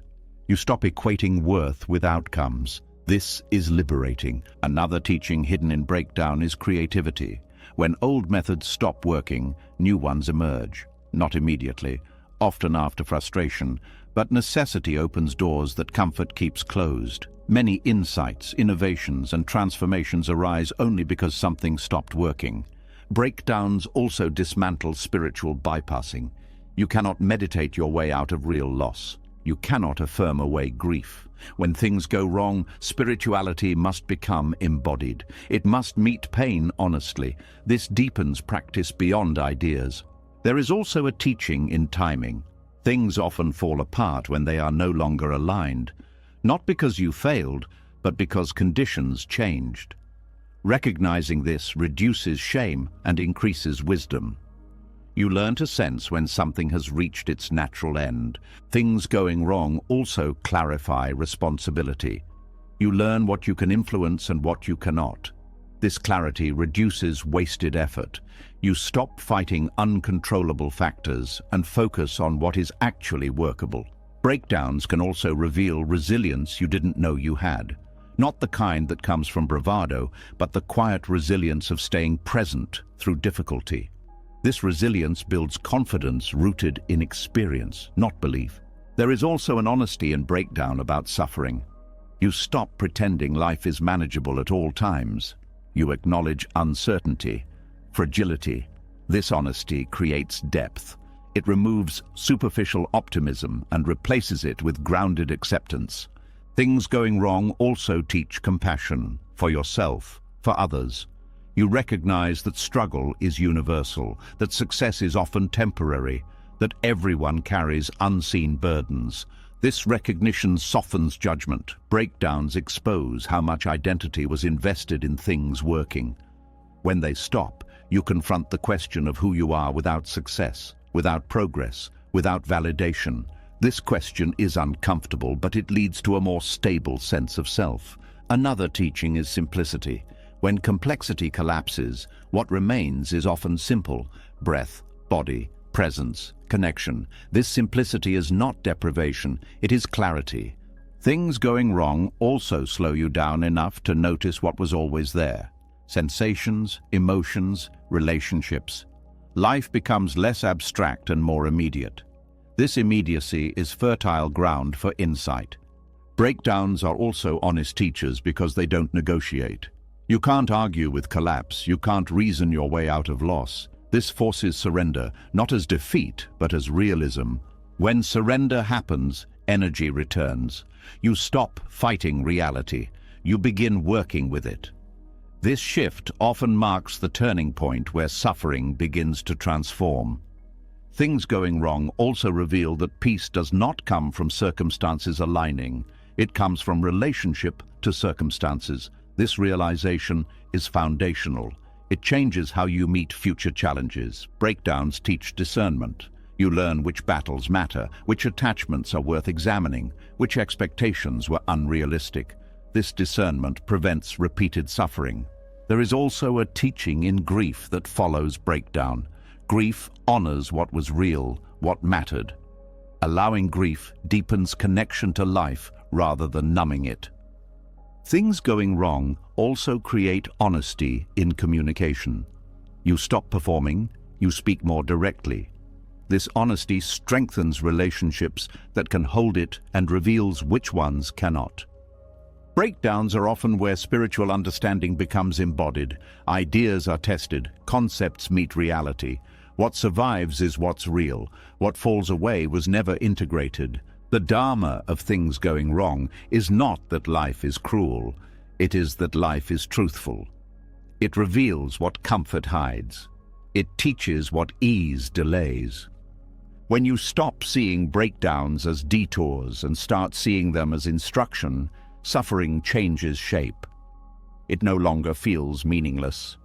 It feels difficult but coherent. Something deep has already been proven. When life breaks down, it doesn't only hurt, it reveals. It strips away the comfortable stories and leaves you face to face with what's real. And once you've seen that breakdowns carry dharma, you start noticing something even more precise than events. You start noticing the exact places inside you that still tighten, still argue, still refuse. Those places are not random flaws. They are signals. They are the fingerprints of attachment. And if you learn how to read them, resistance stops being a problem and becomes a diagnostic tool that points straight to what you're clinging to without knowing it. There's a particular kind of discomfort that doesn't come from life itself, but from your need for life to be different. It can be small: a delay, a message left unread, someone disagreeing with you, a plan changing, a body feeling tired, a mood dropping. The mind reacts before you even notice. A tightening, a no, a subtle demand. That reaction is not just emotion, it's attachment revealing itself. Resistance is the body language of clinging. Most people think attachment means wanting nice things or loving someone too much. But in Buddhist teaching, attachment is deeper. It's the inner grip that says, I need this to be a certain way for me to be okay. It's the demand hidden inside preference. It's dependence disguised as desire. It's the belief that peace must be earned through controlling the world. Resistance shows you where that belief lives. If you want to know what you're attached to, don't look at what you say you value. Look at what you can't accept. Look at what makes you tense. Look at what triggers the urge to control, fix, avoid, or prove. Resistance is honest. It tells the truth faster than your self-image does. When you resist something, It usually means one of three things is being threatened: your comfort, your identity, or your sense of control. Each one points to a different kind of attachment, and each one can be seen clearly if you stop treating resistance like an enemy and start treating it like a signal. Start with comfort. Comfort attachment is the easiest to see and the hardest to admit because it's normal. The mind loves ease, it loves smoothness, it loves predictable pleasure. But when comfort becomes a requirement instead of a preference, resistance grows sharp. Small inconveniences feel personal. Minor stress feels unbearable. The mind starts bargaining with reality like it's negotiating with a rude cashier. This shouldn't be happening. Not today. Why now? That is comfort attachment speaking. Comfort attachment is not wrong, it's just a condition, and seeing it is freedom because it stops running your life in secret. When you notice resistance to discomfort, you begin to see how often your choices are shaped by avoidance, not because you're weak, but because the mind has learned to equate discomfort with danger. This is where practice begins, separating discomfort from danger.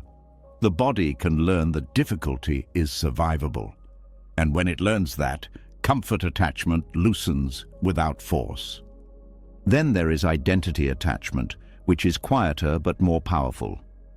Identity attachment is the need to be a certain kind of person: smart, kind, strong, right, good, successful, spiritual, important. When an experience threatens that image, resistance appears instantly. Criticism lands like an attack. Failure feels like humiliation. Being misunderstood feels intolerable, not because the event is catastrophic, but because the identity is being challenged. Resistance reveals the identity you are trying to protect. Watch how you react when someone sees you differently than you want to be seen. Watch what happens when you make a mistake in public. Watch the urge to explain, justify, defend, or blame. That urge is not just communication, it's self-preservation of an image. And the more you cling to image, the more you suffer when life does what life does: change, expose, and humble. This is why resistance is such a useful diagnostic tool. It shows you exactly where your self-worth is conditional. It shows you which identities you are using as armor. And once you see that, you can begin to live from something deeper than performance. Then there is control attachment. Control attachment is the mind's constant need to manage outcomes, to predict, to guarantee, to secure. This attachment creates resistance to uncertainty.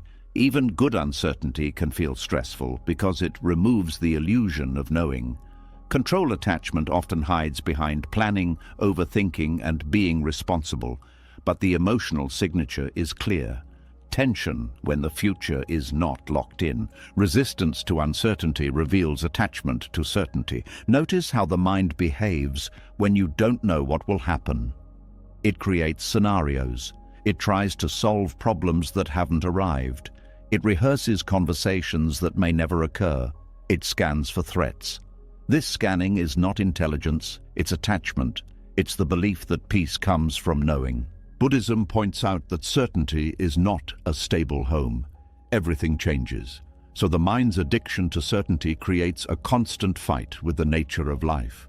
That fight is resistance. And the more you fight uncertainty, the more anxious you become. The path is not gaining perfect control. The path is learning to stay steady inside, not knowing. Here is where resistance becomes a mirror. It reflects your hidden contract with life. The contract says, "I will be okay if life obeys." But life doesn't sign that contract. Life moves. So resistance is what happens when your contract is violated. Seeing this is not depressing, it's liberating, because you stop negotiating with a contract that was never real. Resistance also reveals attachment to emotional states. Many people are attached to being calm, happy, motivated, or inspired. They treat these states like proof that life is going well. When a negative emotion arrives, resistance appears. I shouldn't feel this. I'm going backwards. I'm failing. This is attachment to a mood. It turns the mind into a weather controller, and the weather cannot be controlled. When you resist sadness, sadness becomes heavier. When you resist fear, fear becomes panic. When you resist boredom, boredom becomes restlessness. But the deeper issue is not the emotion. It's the attachment to a preferred inner climate. That attachment creates self-judgment every time the mind changes, and the mind always changes. Resistance reveals what you demand from yourself emotionally. This is an important diagnostic. If your resistance spikes when you feel low, you may be attached to being fine. If your resistance spikes when you feel vulnerable, you may be attached to appearing strong. If your resistance spikes when you feel anger, you may be attached to being good. Each one points to a belief that certain emotions are not allowed. That belief fragments the mind and multiplies suffering. Another form of attachment revealed by resistance is attachment to other people's behavior. You may say you accept others, but your nervous system tells the truth. When someone is slow, you tense. When someone disagrees, you burn. When someone doesn't respond, you spiral. That reaction is attachment to a script. People should behave in a way that keeps me comfortable. Resistance shows where your peace depends on others. This doesn't mean you tolerate harm. It means you see the difference between boundary and control. A boundary says, "This is what I will do to protect my well-being." Control says, "You must change so I can relax." Resistance often signals that you're trying to control what you actually need to set boundaries around. When you see this, action becomes cleaner, less resentment, more clarity. Resistance can also reveal attachment to being understood. This is a painful one because it feels noble. You want to be seen, you want to be known, but when this becomes a requirement, misunderstanding becomes unbearable. You over-explain, you chase validation, you replay conversations. The mind tries to force clarity into someone else's mind. That's control attachment wearing the costume of connection. When resistance appears around being misunderstood, it often points to a deeper fear. If they don't understand me, I will be alone. That is attachment to belonging, not wrong, human. But when unconscious, it drives suffering. Resistance reveals where belonging feels unsafe. Another place resistance reveals attachment is in time. People are attached to timelines. By now, I should have healed. By now, I should be successful. By now, I should be over it. This attachment turns life into a scoreboard, and whenever reality doesn't match the timeline, resistance appears as frustration and shame. Time attachment is a demand that growth follow your schedule, but growth follows conditions, not deadlines. Healing follows readiness, not calendar dates. Buddhism teaches patience not as passive waiting, but as understanding how causes ripen.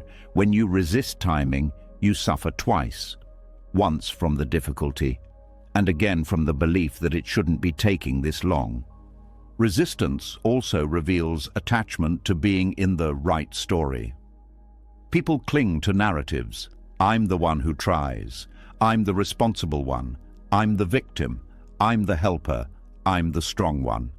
When life threatens the story, resistance flares. You defend the narrative.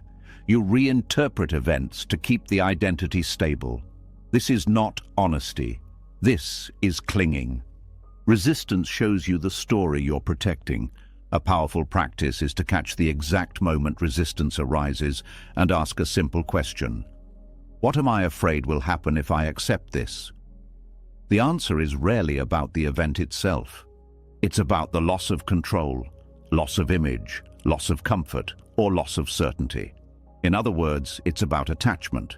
This question is not meant to produce a perfect answer. It's meant to turn your attention toward the hidden clinging underneath the surface reaction. Over time, you begin to recognize your personal patterns, your signature attachments. Some people cling to control, others cling to approval, others cling to independence, others cling to being right. Resistance reveals your unique shape of clinging, and once you know your shape, you stop being surprised by yourself. Resistance also has different flavors. There is hot resistance, like anger and agitation. There is cold resistance, like numbness and withdrawal. There is mental resistance, like overthinking and doubt. There is behavioral resistance, like procrastination and avoidance. Each flavor points to a different attachment strategy.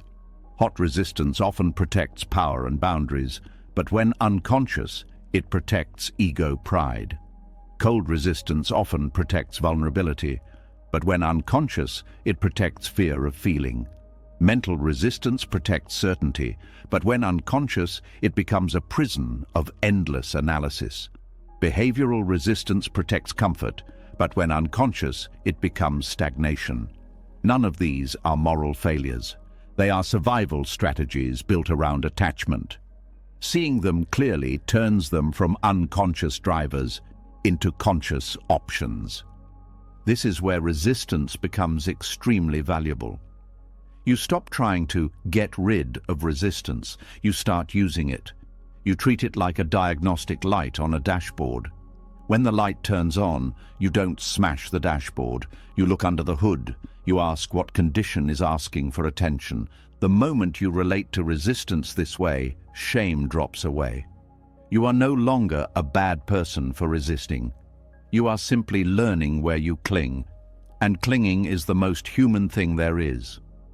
Buddhism doesn't call you sinful for clinging, it calls you asleep, and it offers a way to wake up, see the clinging, feel the urge, soften the grip, and return to reality without violence.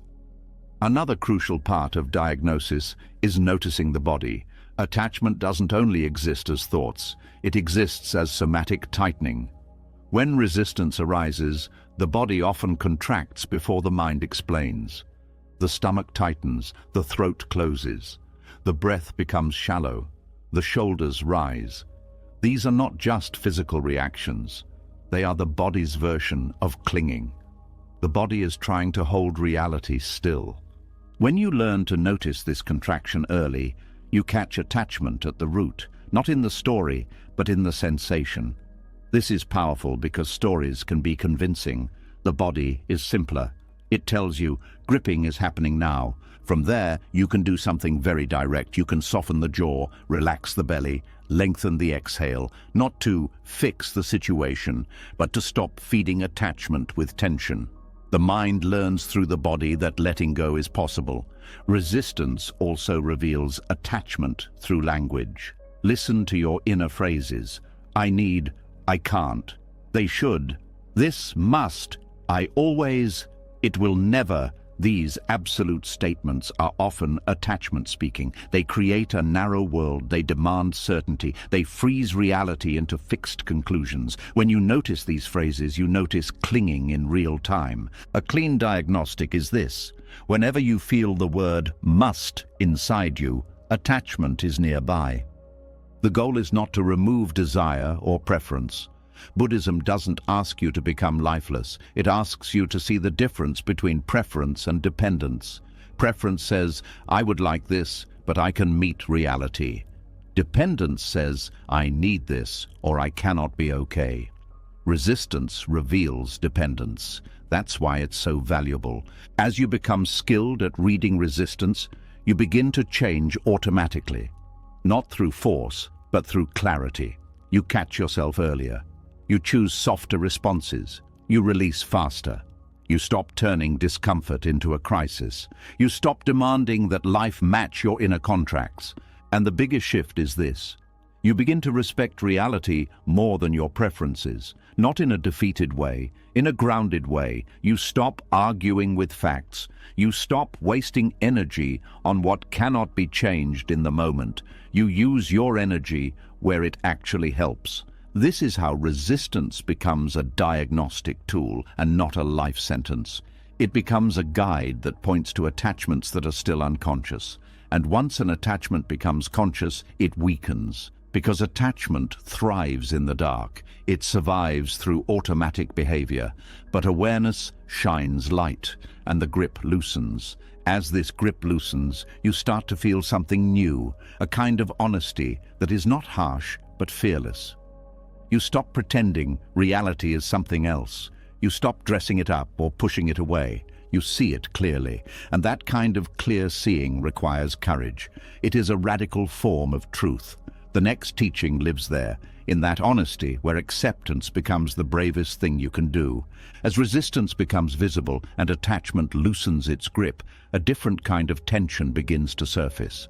It's quieter but deeper. It's the discomfort of seeing clearly, not fixing, not improving, not reframing, just seeing. And this is where many people turn away again, because seeing things exactly as they are takes more courage than trying to change them.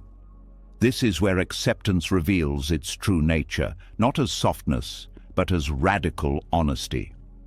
Acceptance is often misunderstood as comfort, as relief, as a gentle exhale after struggle. But real acceptance is not always comfortable. Sometimes it is sharp, sometimes it is sobering, sometimes it removes illusions you were leaning on. Acceptance asks you to stop editing reality to protect your feelings. It asks you to look without filters, and that takes strength. Changing things can feel empowering. You act, you plan, you try. There is movement, there is hope, but acceptance asks for something different. It asks you to pause the movement long enough to see what is actually happening. Not what you want to believe is happening, not what you hope will happen next. What is happening now? This is why acceptance is an act of honesty. And honesty can be destabilizing. The mind is very skilled at negotiation. It reframes, it rationalizes, it justifies, it tells partial truths that feel easier to live with. It's not that bad. This will pass. I'm fine. These statements are not always lies, but they are often incomplete.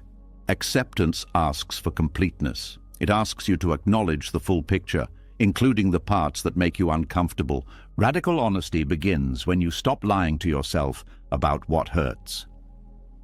This doesn't mean exaggerating pain. It means naming it accurately, saying this is painful, saying I'm scared, saying I'm lonely, saying I don't know. These are not weak statements, they are truthful ones, and truth stabilizes the mind more than false positivity ever could. Acceptance is radical because it removes excuses. When you see things clearly, you can no longer hide behind confusion. You can no longer pretend you don't know what you know. This clarity can feel heavy at first because it brings responsibility, not blame, responsibility. Seeing that a relationship is unhealthy hurts more than pretending it's fine. Seeing that you are burned out hurts more than staying busy. Seeing that you are avoiding grief hurts more than distracting yourself. But once you see these things, you are no longer trapped by them. You are informed. This is why acceptance is not passive. It is active perception. Most people try to change their feelings before understanding them. They want relief before truth. Acceptance reverses that order. It says, let's be honest first. And honesty often brings discomfort before relief. There is also courage required to accept limitations. Physical limits, emotional limits, situational limits. The mind prefers limitless potential. It resists the idea that some things cannot be changed right now. Acceptance acknowledges limits without collapsing into despair. It says, this is the current boundary, and from that boundary, realistic action becomes possible. Denial creates false hope. Acceptance creates grounded hope. Radical honesty also applies to desire. Accepting what you want can be uncomfortable, especially if it conflicts with your self-image. You may want rest, but identify as productive. You may want connection, but identify as independent. You may want change, but fear disruption. Acceptance asks you to admit desire without shame. This admission is freeing. When you deny desire, it controls you unconsciously. When you accept desire, you can relate to it wisely. Acceptance also requires honesty about emotions that don't fit your narrative. Anger when you think you should be kind. Envy when you think you should be content. Boredom when you think you should be grateful. These emotions don't disappear because they are inconvenient. Acceptance allows them to exist without turning them into identity. This honesty prevents self-deception. You stop pretending to be calmer than you are, more healed than you are, more evolved than you are. And paradoxically, this honesty accelerates growth. Another form of radical honesty is acknowledging impermanence, accepting that things you love will change, that roles will end, that certainty is temporary. The mind resists this truth because it threatens stability, but resisting impermanence doesn't make life safer, it makes loss more painful. Acceptance doesn't eliminate grief, it prepares you for it. There is also honesty in seeing patterns without self-judgment. You notice how you react, how you avoid, how you cling, without calling yourself broken. This neutral observation is radical because the mind is addicted to moralizing. Acceptance observes without condemnation. Condemnation feels like accountability, but it's actually avoidance. It avoids seeing clearly by collapsing into shame. Acceptance stays upright. It looks directly. Radical honesty also means accepting ambiguity. Not everything has a clear explanation. Not every feeling has a neat origin. Not every problem has an immediate solution. The mind wants closure. Acceptance allows openness. This openness reduces pressure. When you stop forcing meaning, meaning emerges naturally. Acceptance requires courage because it removes the fantasy of control. You see what you can influence and what you cannot. This clarity can feel humbling, but humility is stabilizing.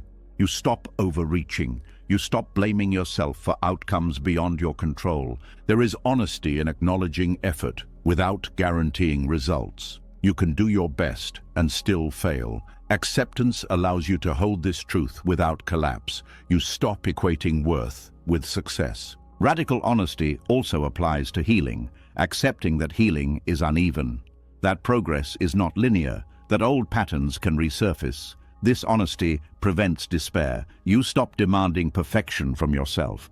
When you accept your current stage, you work with it instead of against it. Acceptance is also honest about fear. Instead of pretending you're brave, you admit fear and act anyway when needed. Courage is not the absence of fear, it is honesty about fear. There is honesty in accepting that some relationships will not change. Some people will not understand you. Some conversations will not resolve. Acceptance allows you to stop chasing closure that isn't available. This saves enormous energy. Radical honesty also includes accepting joy when it arises, without suspicion. Some people resist joy because it feels fragile. Acceptance allows joy to be experienced fully, without clinging. Acceptance is not neutral, it is intimate. It brings you closer to experience, closer to sensation, closer to truth. This closeness can feel intense, but it is also grounding. One of the deepest forms of honesty is accepting that you don't always know what's best. The ego resists this, it wants certainty. Acceptance allows learning. You become receptive. Acceptance also reveals where you've been pretending for approval, living according to expectations, suppressing parts of yourself to fit. Seeing this clearly can hurt, but it also opens the door to authenticity. Radical honesty asks you to see your life as it is, not as a project to fix, but as a reality to understand. From understanding, change becomes intelligent. When you stop arguing with reality, you hear it. And reality is always giving information. Acceptance is the willingness to receive that information without distortion. This honesty creates a solid foundation. You stop building your life on wishful thinking. You build it on what's real. This doesn't make life smaller, it makes it workable. Acceptance also requires honesty about timing. Some changes are not ready. Forcing them creates harm. Acceptance waits without giving up. Radical honesty is also gentle. It does not attack. It does not shame. It does not dramatize. It simply states what is true and stays present with it. This presence reduces anxiety because anxiety feeds on avoidance. When everything is allowed into awareness, there is less to fear. Acceptance as honesty also dissolves self-betrayal. You stop saying yes when you mean no. You stop ignoring your body. You stop overriding intuition. This alignment creates integrity. Integrity brings peace, not because life is perfect, but because you are no longer divided against yourself. Seeing things exactly as they are is difficult because it removes the comfort of illusion. But illusion always costs more in the long run. Acceptance pays up front, and the reward is clarity. When you begin to see clearly and stop lying to yourself, there is often a surprising moment of frustration. You've accepted what is, you've faced the truth, you've stopped running, and yet some things still don't change. The same patterns return, the same reactions appear, the same situations repeat themselves in new forms. This is usually the point where people feel discouraged and quietly conclude that acceptance doesn't work. But this moment is not a failure. It is a deeper invitation. Because what refuses to change is not blocking you. It is teaching you something you have not yet seen. Not all wisdom speaks loudly. Some of it is persistent. Some of it repeats itself until you stop trying to move past it and start listening to it. Repeated patterns are not mistakes in your growth. They are signals that the lesson is not where you think it is. The mind often assumes that growth means change on the surface, new behavior, new outcomes, new circumstances. But Buddhism points to something subtler. Sometimes transformation is not about replacing a pattern, but about understanding why it exists. When understanding is incomplete, the pattern remains, not to punish you, but to stay visible. When something refuses to change, it usually means one of three things. Either the pattern is protecting you in a way you haven't acknowledged, or the lesson is deeper than behavior, or the conditions for change are not yet complete. All three require patience, not force.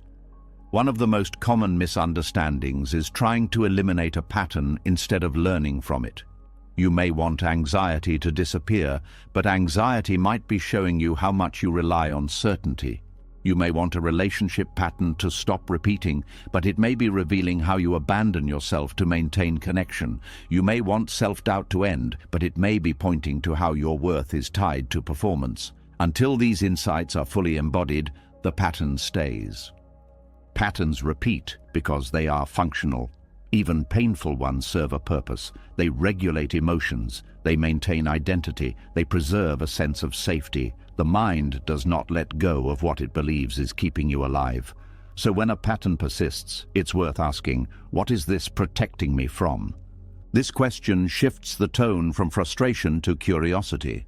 Often, repeated patterns are built around early conditioning, ways you learn to survive emotionally, ways you learn to stay connected, ways you learn to avoid harm. These strategies worked once. They may no longer be needed, but the nervous system doesn't update automatically. It updates through felt safety, not logic. This is why insight alone doesn't always create change. You can understand a pattern intellectually and still feel pulled by it emotionally. The body has its own timeline. Repetition gives the body time to learn something new. What refuses to change also reveals where acceptance is still partial. You may accept a situation mentally, but still resist it emotionally. You may accept pain, but still demand resolution. You may accept uncertainty, but still seek control in subtle ways. The pattern continues because some layer of resistance remains unnoticed. This doesn't mean you're doing something wrong, it means awareness is still unfolding. There is also wisdom in recognizing that not everything is meant to change quickly. Some patterns dissolve slowly, like ice melting. If you try to rush that process, you create more tension. Tension reinforces the pattern. Patience allows it to soften. Repeated patterns also show you what you are identified with. If a behavior keeps returning, it may be tied to how you see yourself. Letting go of the behavior would mean letting go of an identity. That loss can feel frightening, even if the identity causes suffering.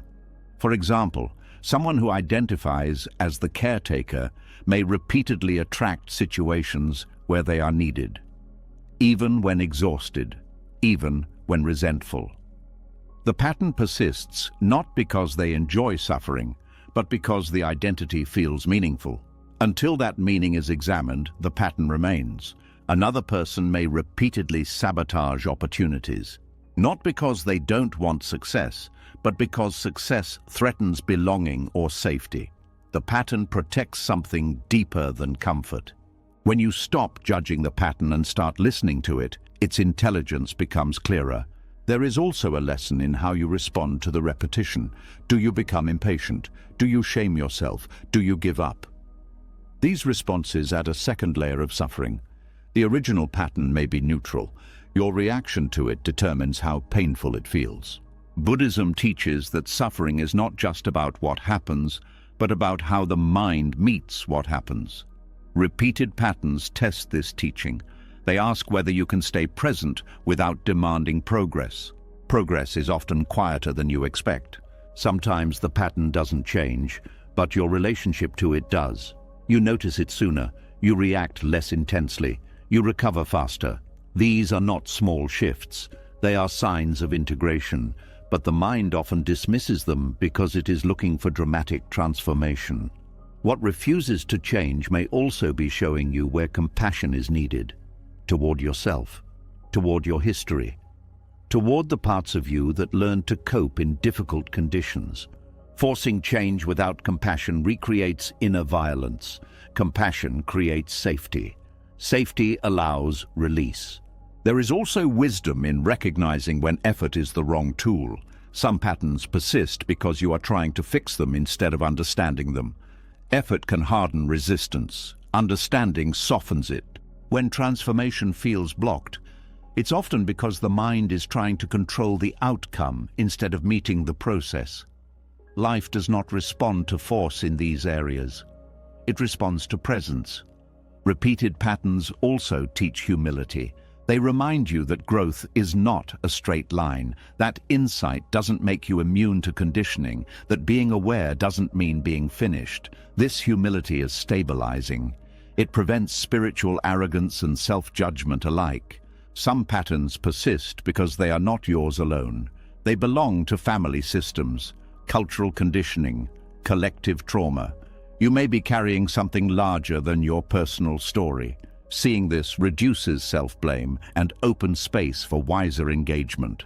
What refuses to change can also be pointing to an unmet need.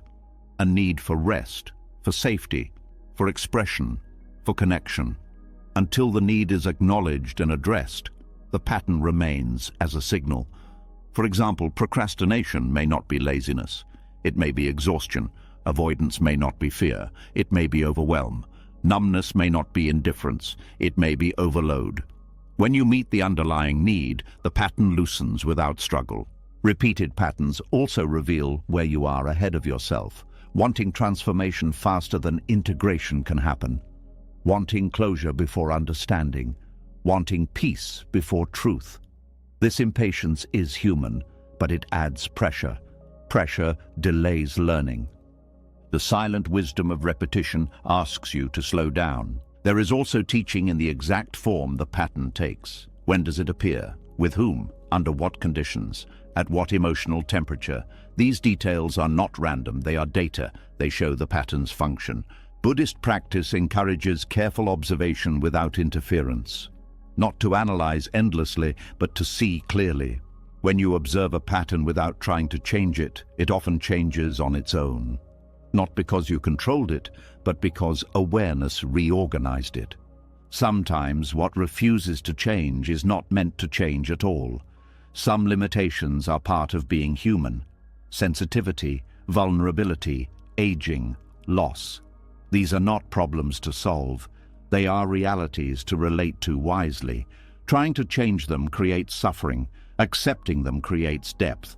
Distinguishing between what can change and what must be accepted is a form of wisdom.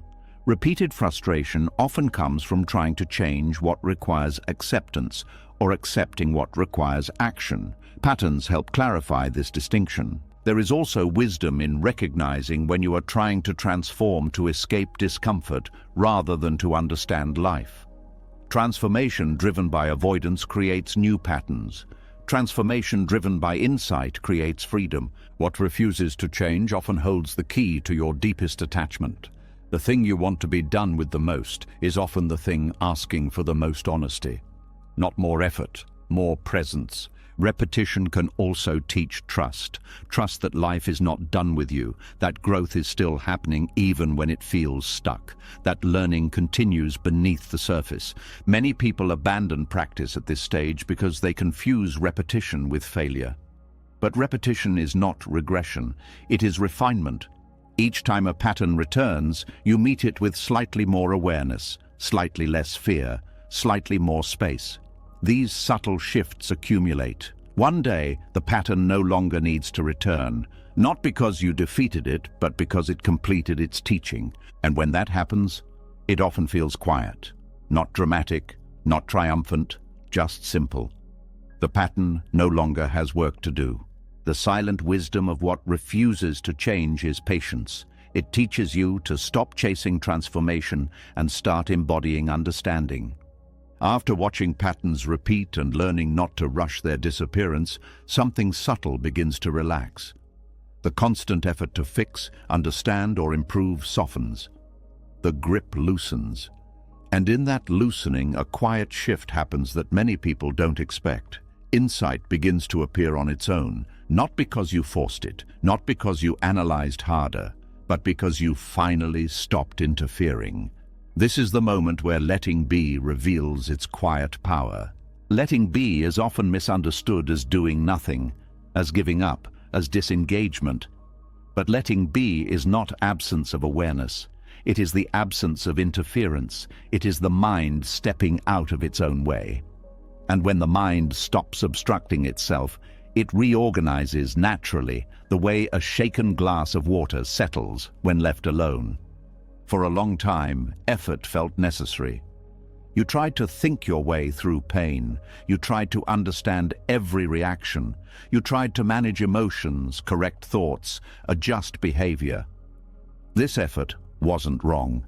It brought you to the edge. But beyond that edge, effort becomes noise. It keeps the mind busy when what's needed is space.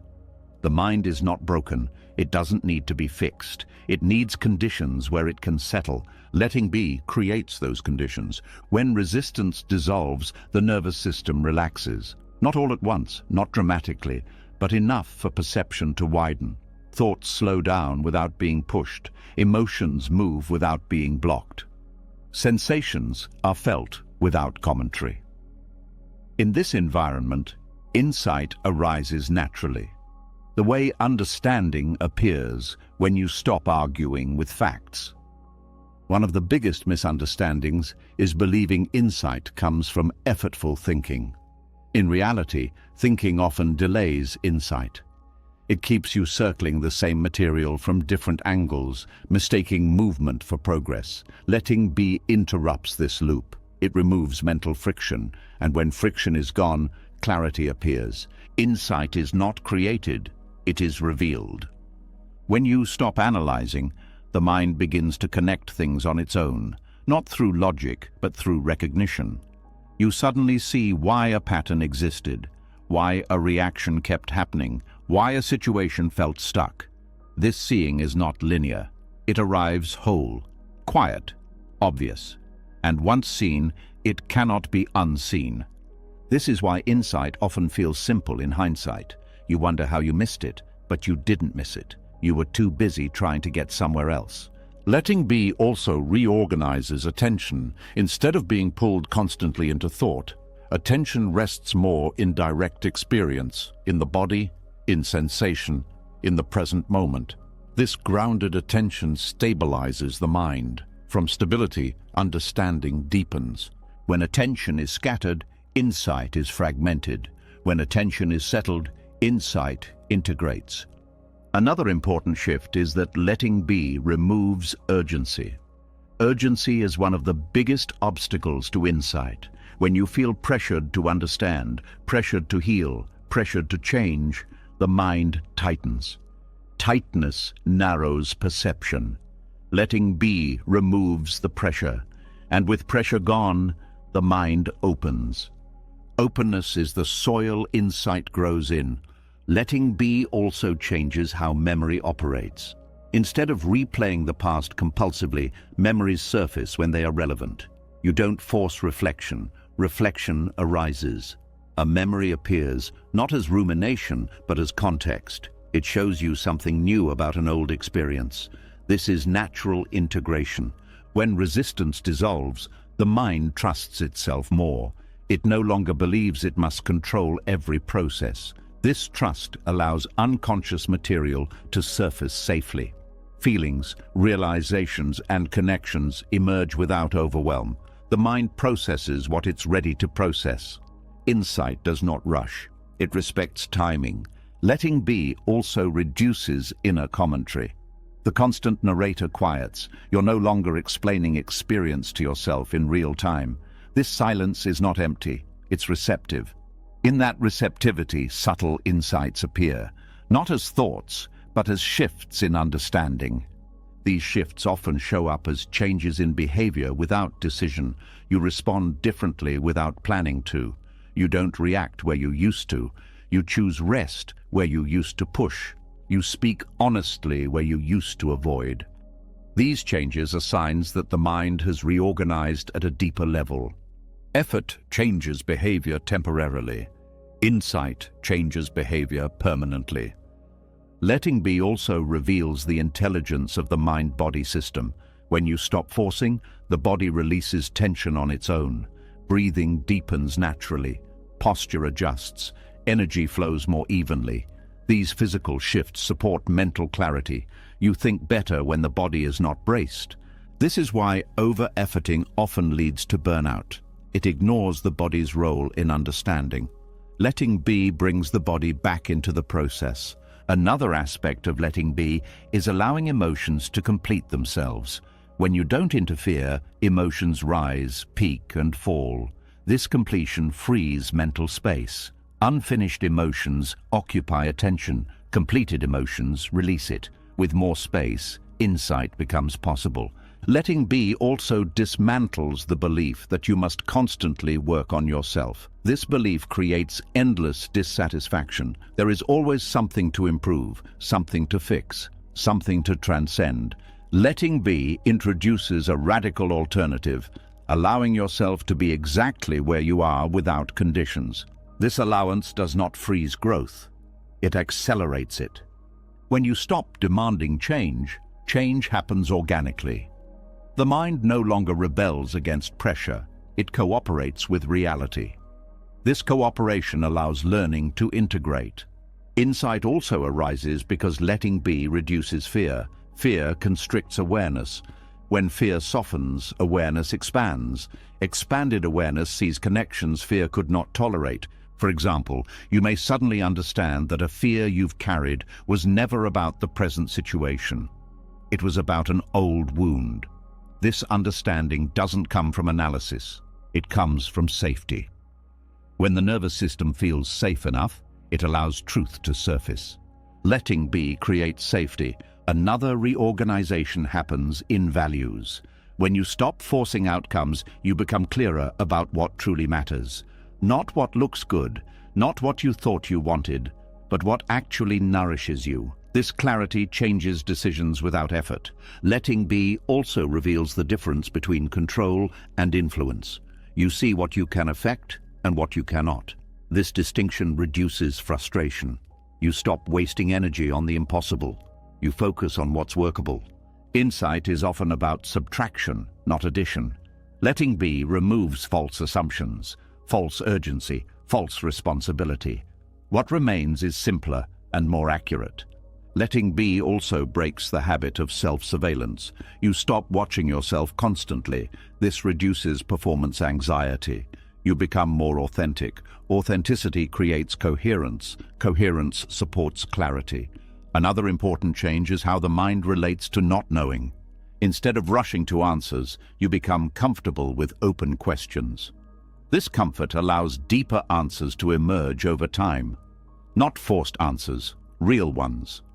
Insight often comes after you stop looking for it.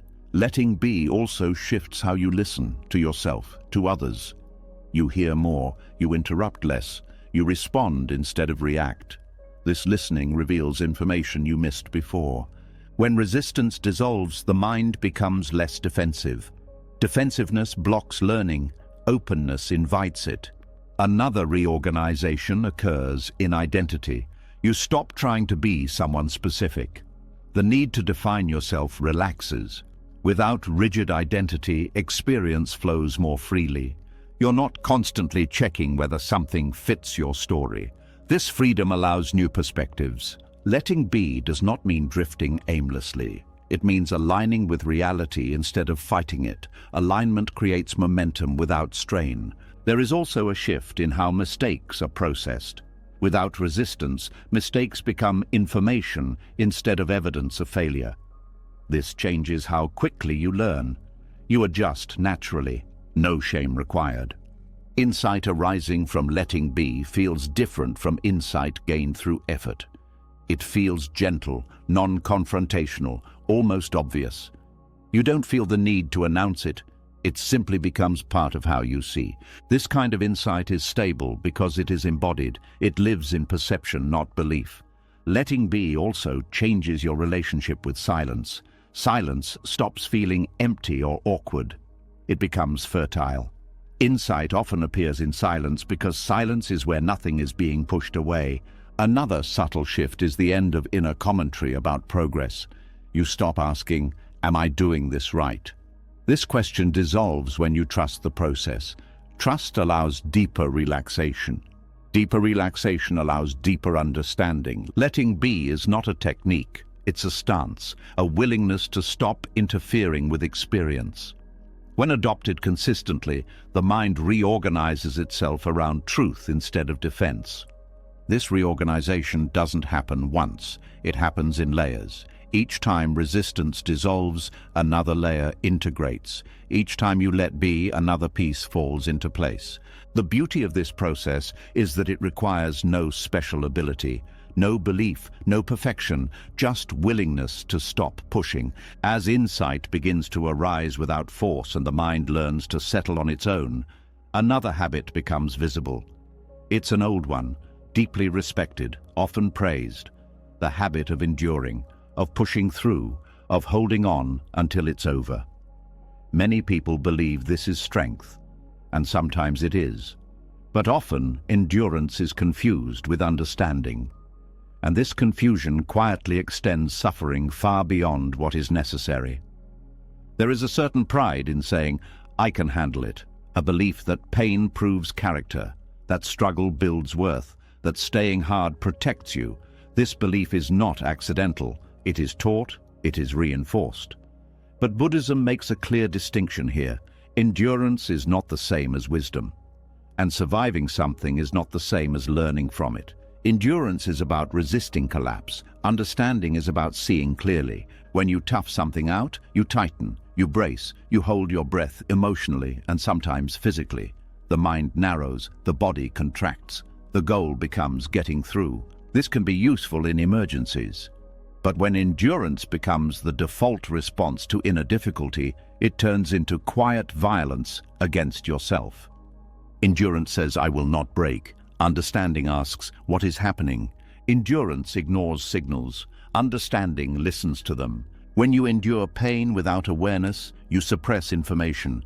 You push past discomfort without learning what it's trying to show you. The pain may eventually pass, but the lesson doesn't land. So the same pain returns later, in a different form. This is why people say they've been strong their whole lives, but still feel exhausted. They survived, but they didn't integrate. Understanding shortens suffering because it completes the process. Endurance keeps you in time, waiting for the pain to end. Understanding brings you into the present, meeting pain as it is. Pain is always happening now. Suffering is created when the mind lives ahead of itself, counting how long it has lasted or how long it might continue. When you endure, you live in anticipation. When you understand, you live in contact. Endurance also creates identity. I am someone who can handle pain. This identity can become a trap. It discourages rest. It discourages asking for help. It discourages vulnerability. Over time, it isolates you from yourself and others. Understanding dissolves this identity. It replaces it with responsiveness. Understanding does not mean weakness, it means precision. There is also a difference in how the body responds. Endurance keeps the nervous system in a low-level fight-or-flight state. Even when you're calm on the surface, the body is braced. Muscles stay tight, breathing stays shallow. Over time, this creates chronic tension and fatigue. Understanding allows the body to soften. Softening does not mean collapsing.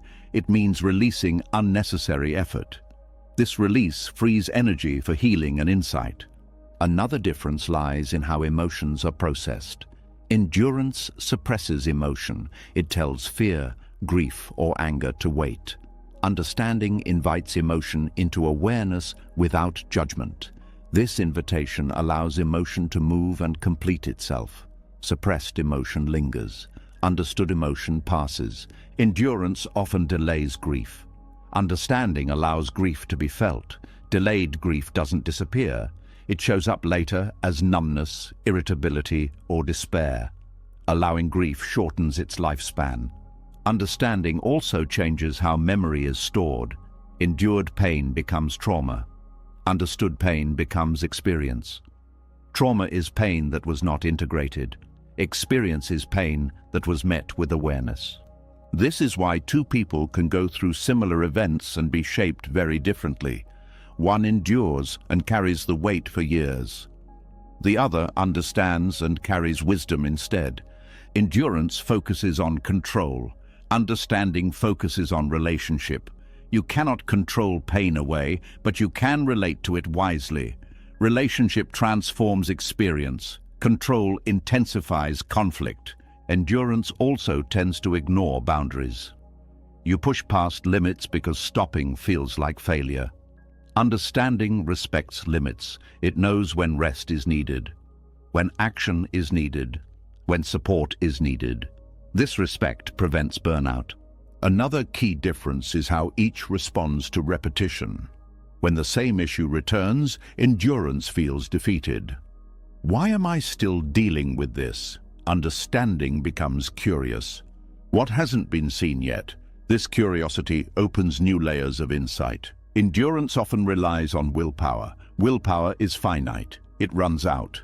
Understanding relies on awareness. Awareness does not deplete, it expands. Endurance also hardens perception. You become less sensitive because sensitivity feels dangerous. Understanding increases sensitivity without overwhelm. You become more attuned, not more fragile.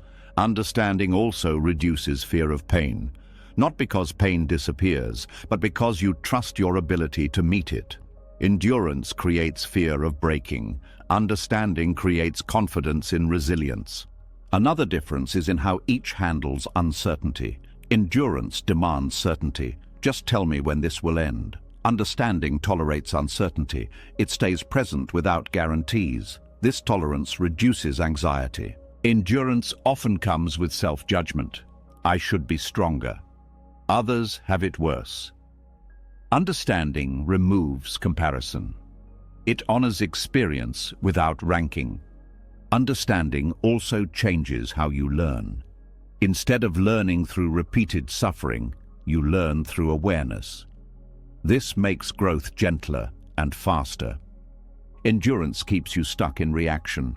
Understanding creates response. Reaction is automatic and unconscious. Response is chosen and informed. Endurance often leads to emotional shutdown. Understanding leads to emotional intelligence. You learn the language of your own experience. Another difference lies in time. Endurance extends suffering because it resists it. Understanding shortens suffering by meeting it. Pain that is fully met does not linger. Endurance builds walls. Understanding builds bridges. Bridges between body and mind, between emotion and insight, between pain and meaning. Understanding also allows humor to return. Not forced positivity, but lightness that comes from perspective. Endurance is heavy. Understanding has space. Endurance often isolates. Understanding connects. You feel less alone because you recognize your experience as human, not personal failure. Understanding also reshapes motivation. You stop pushing yourself to prove worth. You act from care instead of pressure. There is also a moral dimension. Endurance can become self-righteous. I suffered, so others should too. Understanding breeds compassion. You don't wish unnecessary pain on anyone. Endurance can coexist with denial. Understanding cannot. It requires honesty. Understanding also brings forgiveness, not as an idea, but as a natural release when resentment is seen clearly. Endurance often leads to delayed collapse. Understanding prevents collapse by addressing strain early. Another subtle difference is how silence is experienced. Endurance fills silence with tension. Understanding allows silence to be restful. Understanding also sharpens discernment. You learn when to stay and when to leave, when to speak and when to be quiet. Endurance keeps you stuck in extremes. Understanding does not mean you never endure. There are moments where endurance is necessary, but endurance without understanding is incomplete. It must be followed by reflection, feeling, and integration. When endurance becomes your identity, suffering becomes your companion. When understanding becomes your practice, suffering becomes your teacher. This is why mindful acceptance shortens suffering. It doesn't resist pain. It doesn't dramatize it. It meets it fully. And what is fully met does not need to repeat. Understanding also creates dignity. You don't minimize your experience. You don't exaggerate it. You honor it. As the difference between endurance and understanding becomes clear, another truth quietly steps forward. Much of what you have been resisting was never about the pain itself. It was about what the pain pointed to: change, loss, uncertainty, the slow, undeniable movement of life. This is where resistance reveals its deepest root. Beneath anger, beneath fear, beneath control, there is a refusal to face impermanence, and that refusal shapes far more suffering than we realize. There is something deeply unsettling about things not staying the same. Even when change is gentle, it carries a quiet threat. It reminds you that nothing you hold is guaranteed. Not relationships, not health, not identity, not even this moment.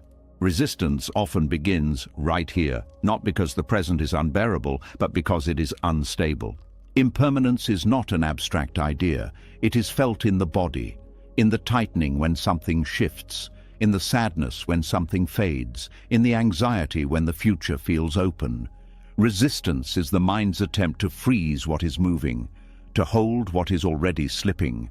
The present moment is always changing. Even as you notice it, it is already different. This constant movement is subtle, but the nervous system senses it. And when the nervous system has learned to equate stability with safety, impermanence feels like danger. Resistance becomes a defense. This is why people resist feelings. Emotions change identity. They move you from one state to another. Joy fades. Sadness arrives, fear rises, calm dissolves. The mind resists these shifts because each one reminds it that nothing lasts.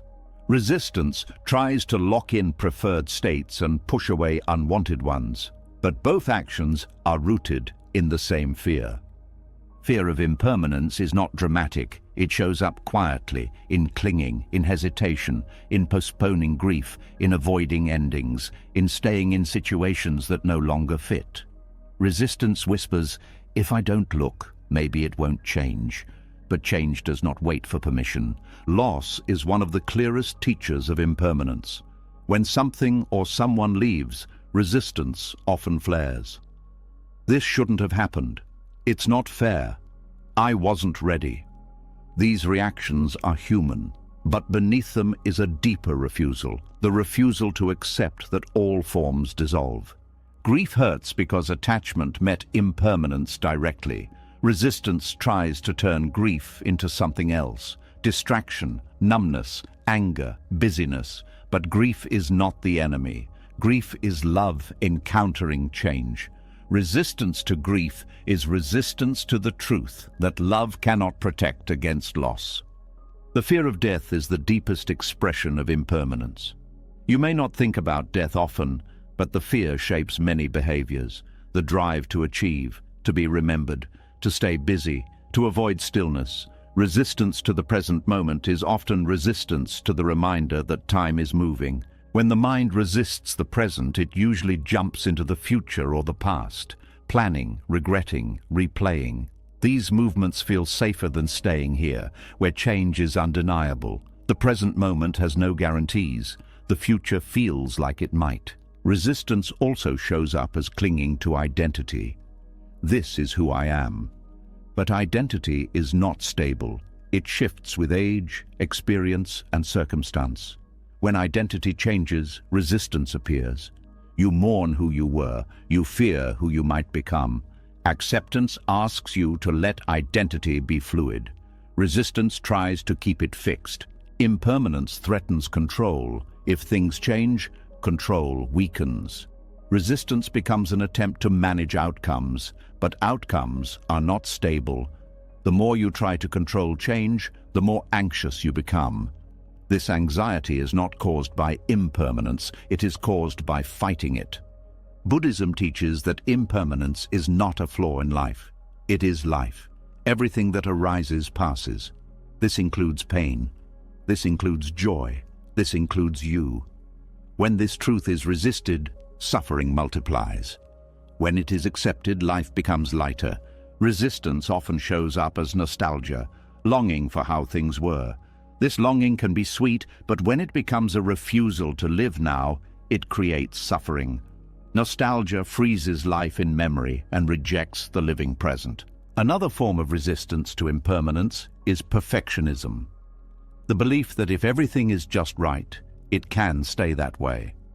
Perfectionism is not about excellence. It is about fear of change. It creates constant tension because perfection cannot hold against time. Resistance also appears as urgency, the rush to secure happiness before it disappears, the pressure to achieve before it's too late. This urgency steals presence. It makes life feel like a race against decay. Acceptance removes the race. It allows life to unfold at its own pace. When you resist impermanence, you often resist rest. Rest slows time. It brings awareness back to the body. The body ages. The body changes. Rest makes this visible. Busyness hides it. Resistance chooses busyness. There is also resistance in refusing to grieve small losses, missed opportunities, faded friendships, changing seasons. These losses accumulate when unacknowledged. They create background sadness. Accepting impermanence means allowing yourself to grieve continuously, gently, instead of all at once. Resistance to impermanence also affects how you love. You may hold back, fearing loss, or you may cling, fearing separation. Both are attempts to manage impermanence. True love does not deny change. It exists fully within it.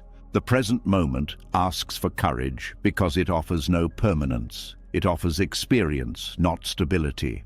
Resistance says, give me certainty first. Acceptance says, I will meet what is here. When you reject the present moment, you are often rejecting the reminder that this moment will never happen again. That reminder can feel heavy, but it can also be precious. Impermanence gives value to experience. Without it, nothing would matter. Resistance to impermanence also fuels anger. Anger often arises when reality changes without consent. Someone leaves, a plan fails, a body breaks.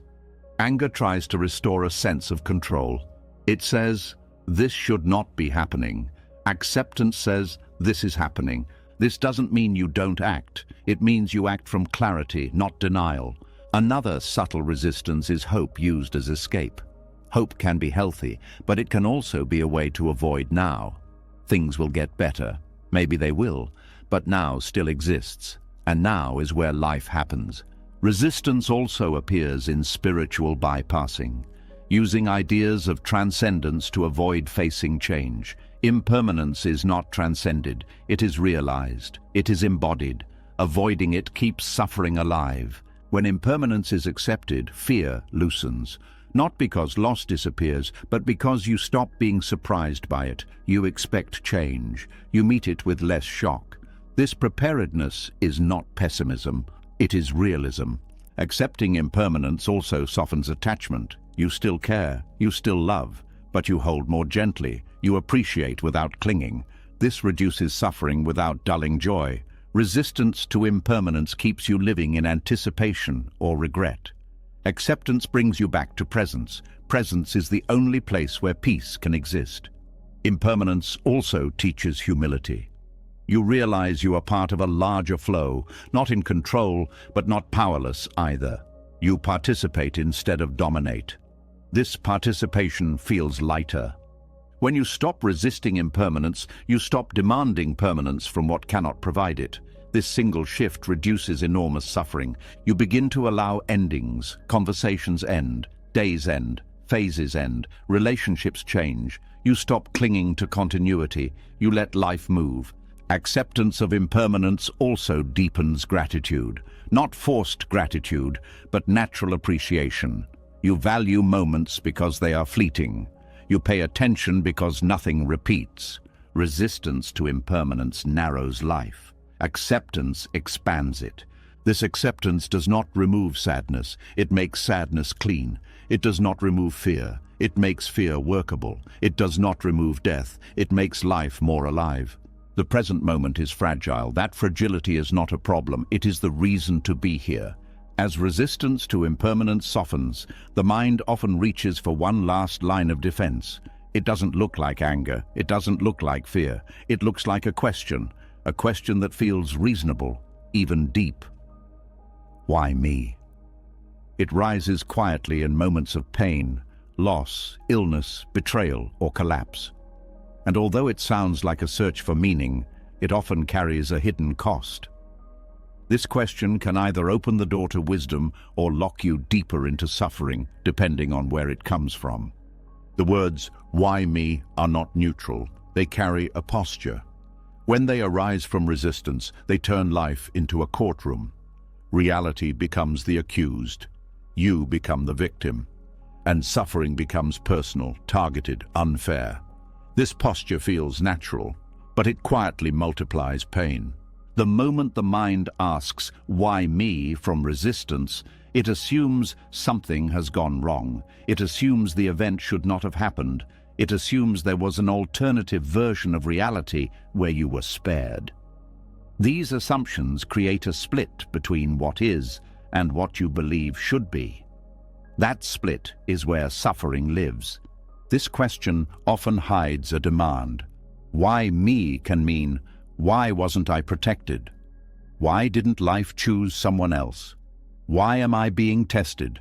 Underneath, there is a belief that suffering should be distributed differently, more fairly, more selectively. This belief may feel justified, but it places you in opposition to reality. When you ask "why me?" from resistance, you are not seeking understanding. You are seeking exemption. And life does not grant exemptions. This doesn't mean suffering is deserved. It means suffering is not personal. It arises from causes and conditions, not moral judgment. When the mind personalizes suffering, it adds a layer of isolation. You feel singled out, alone, unlucky. This isolation deepens pain. The spiritual cost of "why me?" is that it reinforces identity around suffering. You become the one this happened to.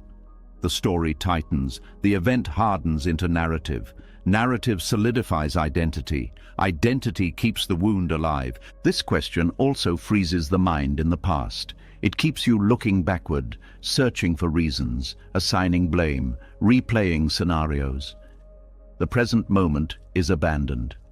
And healing cannot happen outside the present. Another cost is loss of humility. Not humility as weakness, but humility as alignment with reality. When you ask, "why me?" there is often an unspoken belief that you should have been spared, that you were somehow above this. That belief creates dissonance when life proves otherwise. Resistance-based questioning also blocks learning. When the mind is busy arguing with what happened, it cannot listen to what the experience is teaching. The lesson is missed. The pain remains unresolved. There is also a subtle moralization in "why me?" It implies that suffering should follow rules, that good behavior should protect you, that effort should guarantee outcomes. When this belief collapses, the mind scrambles for explanation. It asks, why me, instead of asking, what is here? The mind prefers explanations over acceptance. Explanations feel like control. Acceptance feels like vulnerability, but explanations often fail to satisfy. They circle endlessly. Acceptance settles. This does not mean inquiry is wrong. Buddhism values inquiry deeply, but there is a difference between inquiry that resists reality and inquiry that opens to it. Inquiry from resistance asks, why did this happen to me? Inquiry from acceptance asks, what is happening now? One looks for blame or meaning in the past. The other looks for understanding in the present. Inquiry from resistance narrows. Inquiry from acceptance widens. When you ask, why me, from resistance, the question often leads to comparisons. Others have it easier. Others don't suffer like this. Comparison isolates. It turns suffering into a competition. This adds resentment to pain. Inquiry from acceptance does not compare. It recognizes suffering as universal, different in form, similar in nature. This recognition brings connection instead of isolation. Another cost of resistance-based questioning is spiritual bypassing. You may look for cosmic reasons, lessons assigned by fate, tests from the universe. These ideas can feel comforting, but they often keep you from feeling what is actually happening. They turn pain into abstraction. Acceptance-based inquiry stays grounded. It asks, what am I feeling? Where is this in my body? What does this experience need right now? These questions do not escape pain, they meet it. The question, why me, can also block compassion for yourself. When you believe something shouldn't have happened, you may judge yourself for not handling it better. I should be stronger. I should be over this. This judgment adds another layer of suffering. Acceptance-based inquiry removes this judgment. It allows kindness. This is hard. Anyone would struggle. This kindness does not weaken you. It stabilizes you. There is also a temporal cost. Why me keeps you stuck in the moment of impact. Acceptance-based inquiry moves you into the process of integration. You stop reliving the wound and start digesting it. Resistance-based questioning often seeks certainty, a final answer that will make everything make sense. But life does not offer such answers. The search becomes endless. Acceptance-based inquiry tolerates uncertainty. It does not demand closure before healing.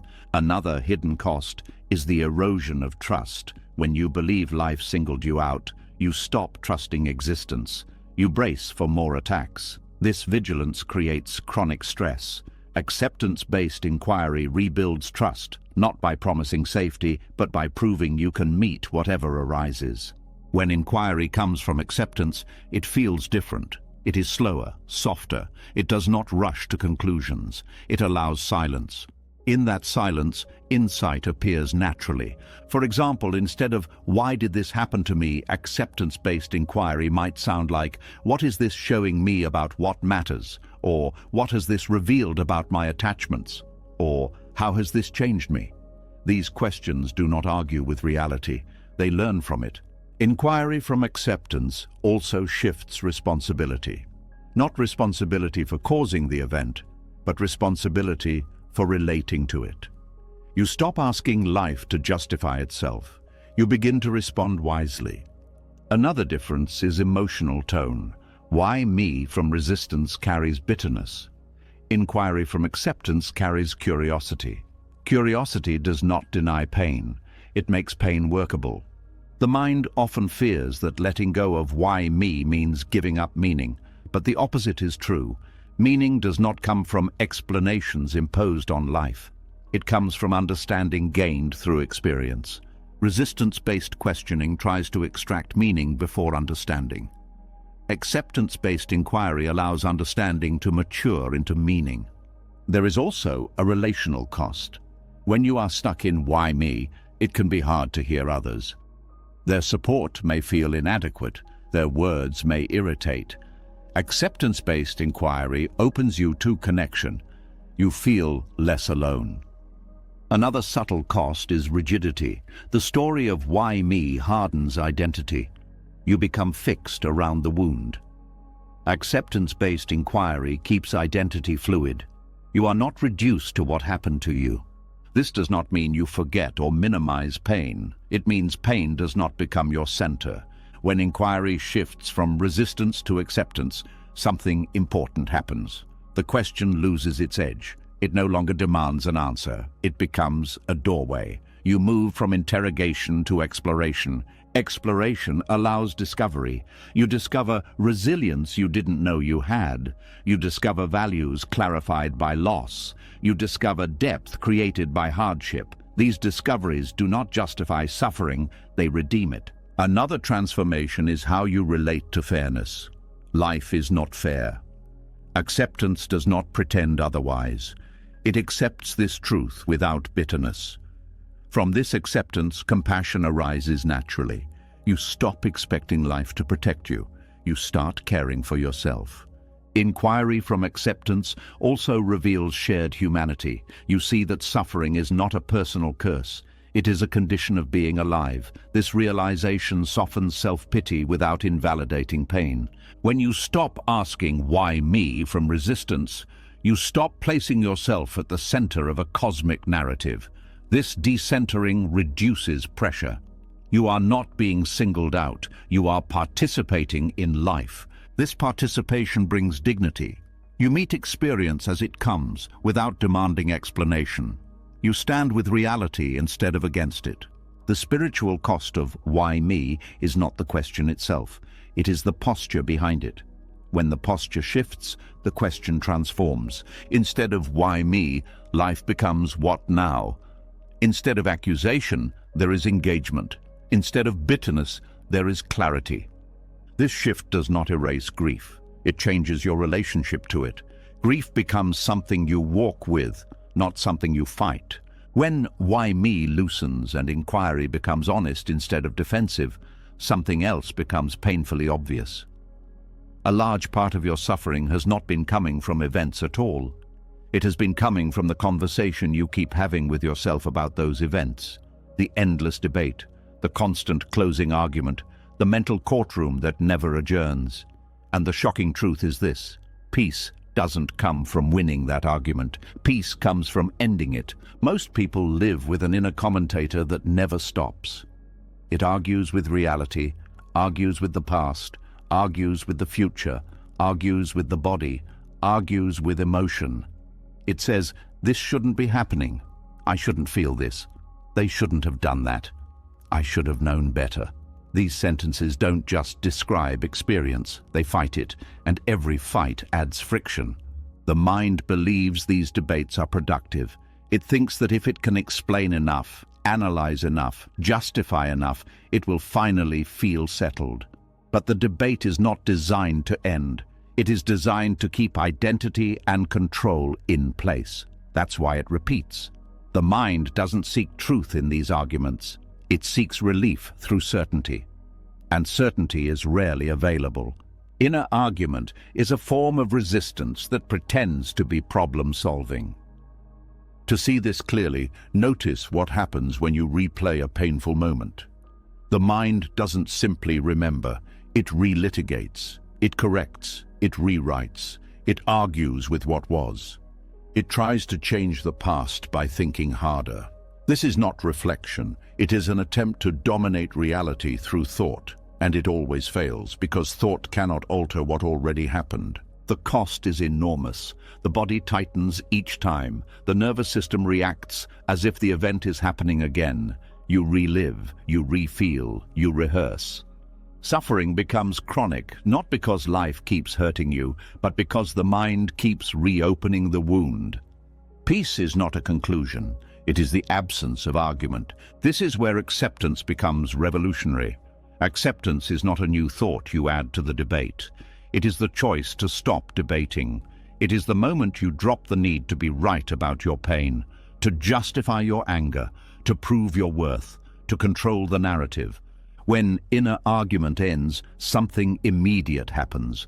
Energy returns. You feel it in the body first. A release, a softening, a longer exhale. The mind becomes quieter, not because you forced it, but because it no longer has fuel. Arguments need fuel. The fuel is resistance. Inner debates often take two forms. One is argument with reality. This shouldn't be happening. The other is argument with self. I shouldn't be like this. Both are violent in their own way. Both reject the present moment. Both create suffering. The mind thinks it must choose the correct side of the argument. Should I blame myself or blame them? Should I be kind to myself or push myself? Should I let go or hold on? These debates feel important, but often they are distractions from a simpler truth. The situation is already here. The feeling is already here. The body is already reacting. The debate changes none of it. Acceptance does not choose a side. It steps out of the ring. Stepping out does not mean you stop caring. It means you stop fighting what is already true. You stop treating reality like a negotiation. This creates space for actual action when action is needed, rather than mental noise. Inner argument also creates confusion because it multiplies perspectives. One part of you wants to rest. Another part calls you lazy. One part wants to speak honestly. Another part fears rejection. One part wants to leave. Another part fears loneliness. This internal conflict feels like complexity, but it's often fear pulling the mind in opposite directions. Acceptance doesn't solve the debate. It ends it by returning to what is true right now. What is true might be, I feel pain.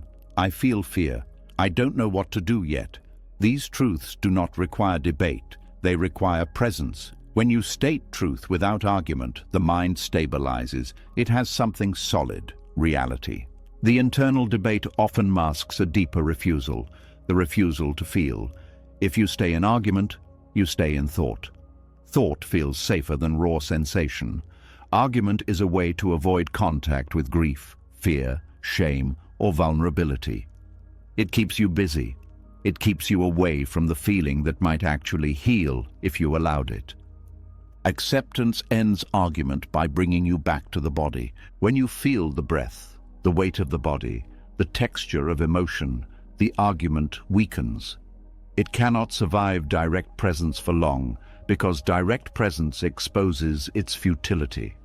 You cannot argue with a sensation the same way you argue with a story. Sensation is immediate. It doesn't negotiate.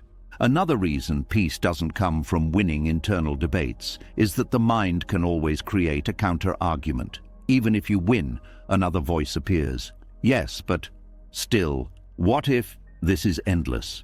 The mind is creative. It will always find another angle. Peace is not the victory of one voice over another. It is the silence that comes when you stop feeding the voices. Acceptance does this by removing the need for resolution. Many internal debates are attempts to resolve uncertainty. But some uncertainty cannot be resolved. You cannot know how everything will turn out. You cannot guarantee you won't be hurt again. You cannot make the past perfect. When you accept this, the debate loses its purpose. The mind argues because it wants certainty. Acceptance gives it something better, tolerance for uncertainty. Tolerance is not resignation, it's strength. It's the ability to stay present without needing life to explain itself. There is also the inner argument about meaning. What does this say about me? What does this mean about my life? Am I failing? These questions may feel deep, but they often become compulsive. They drag you into identity. Acceptance pulls you out of identity and into experience. Instead of, what does this say about me? The honest truth becomes, this is happening. That simplicity is peaceful.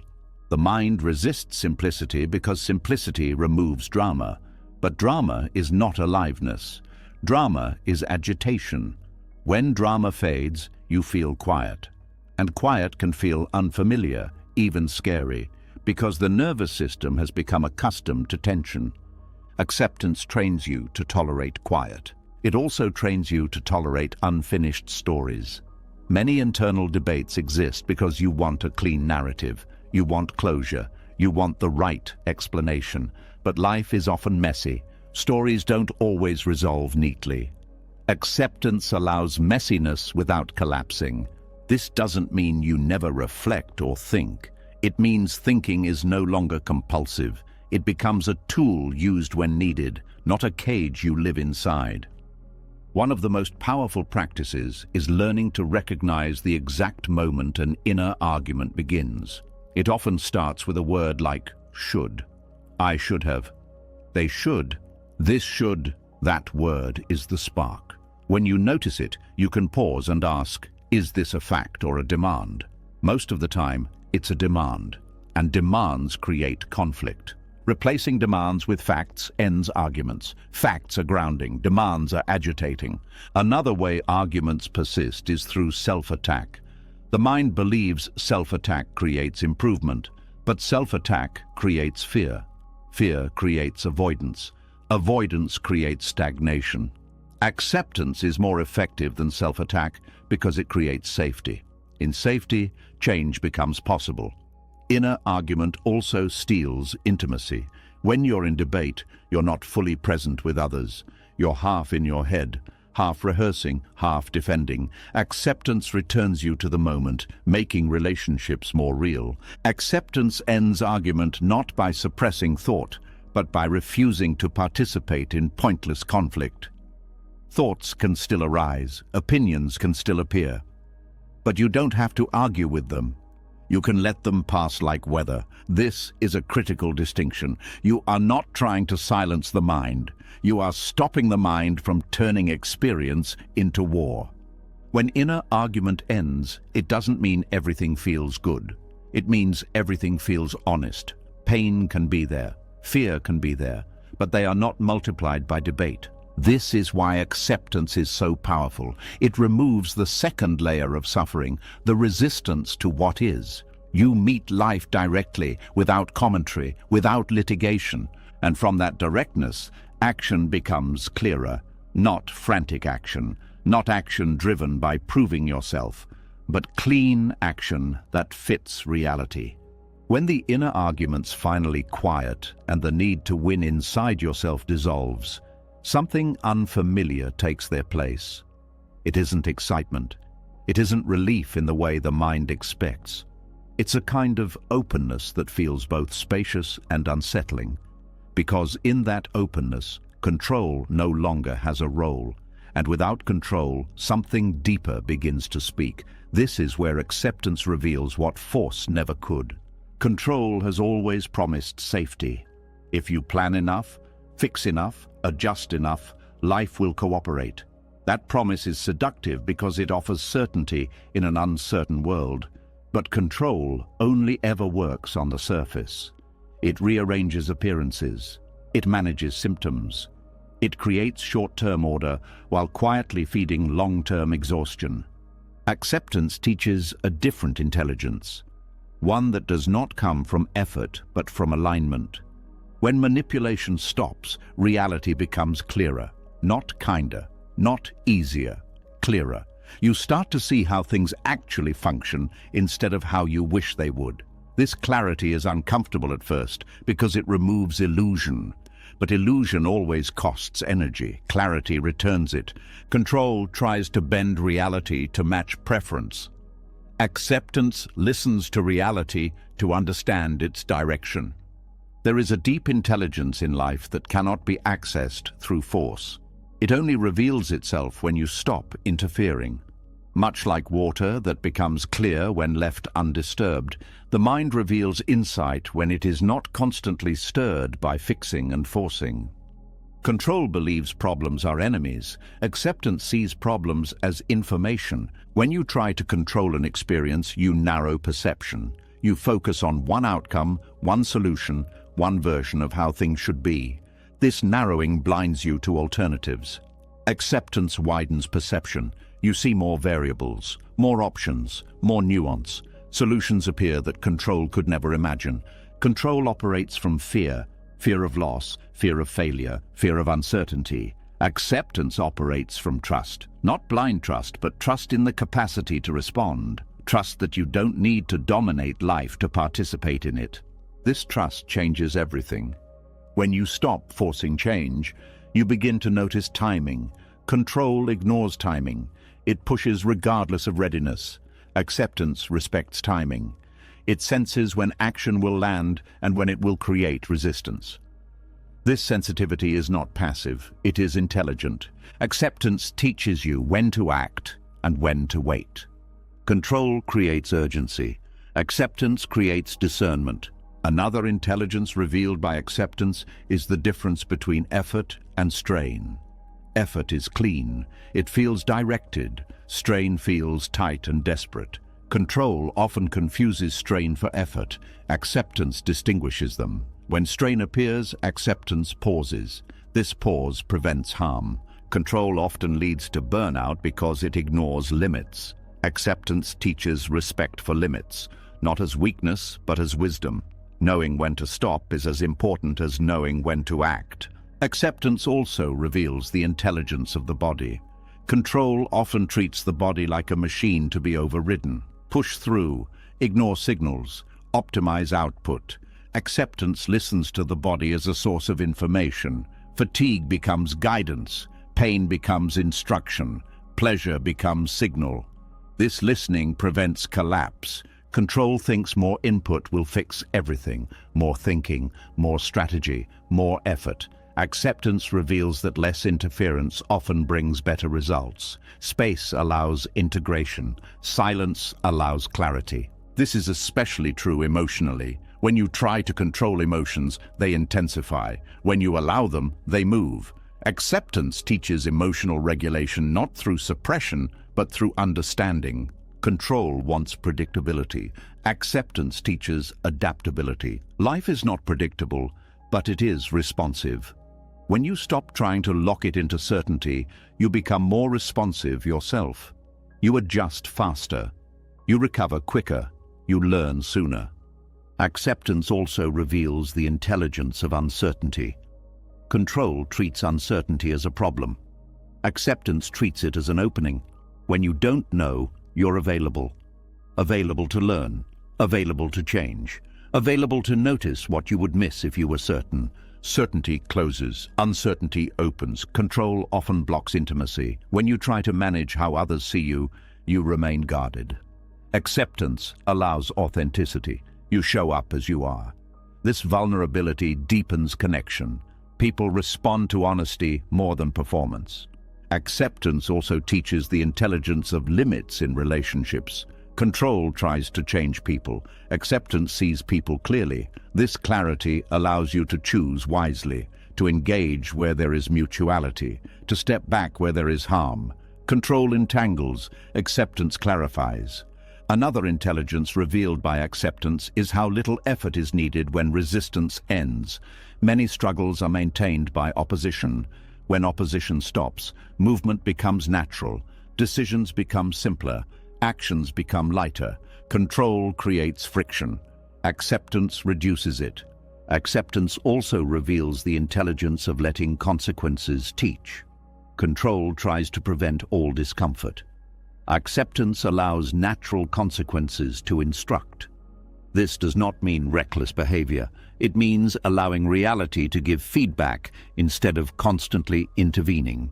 Control often delays learning. Acceptance accelerates it. When you stop fixing, you begin to see patterns clearly, not as problems, but as information. You recognize cycles. You understand cause and effect. This understanding arises naturally, without analysis, when you stop interfering.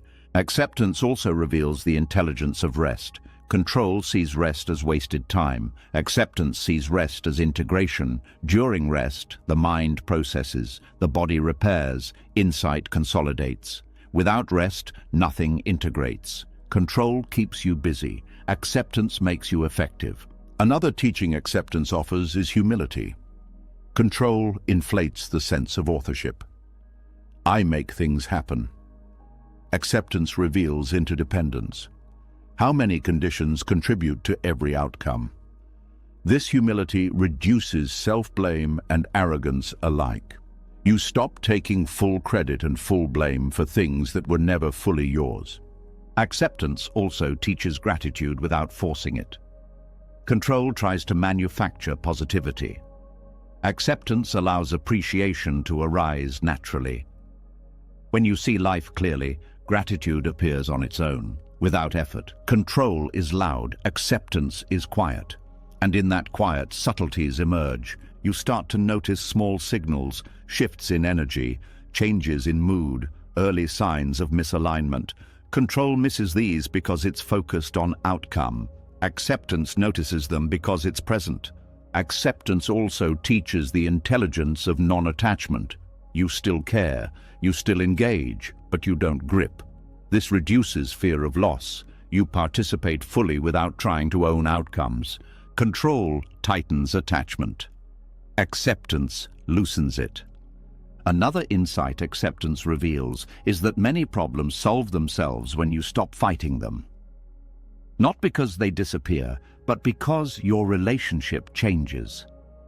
What felt unbearable becomes workable. What felt urgent becomes manageable. Acceptance also exposes false problems, issues created by expectation rather than reality. Control spends energy fixing these imaginary problems. Acceptance dissolves them by seeing they were never real. Control often confuses motion with progress. Acceptance reveals that stillness can be progress. Sometimes the most effective move is not moving.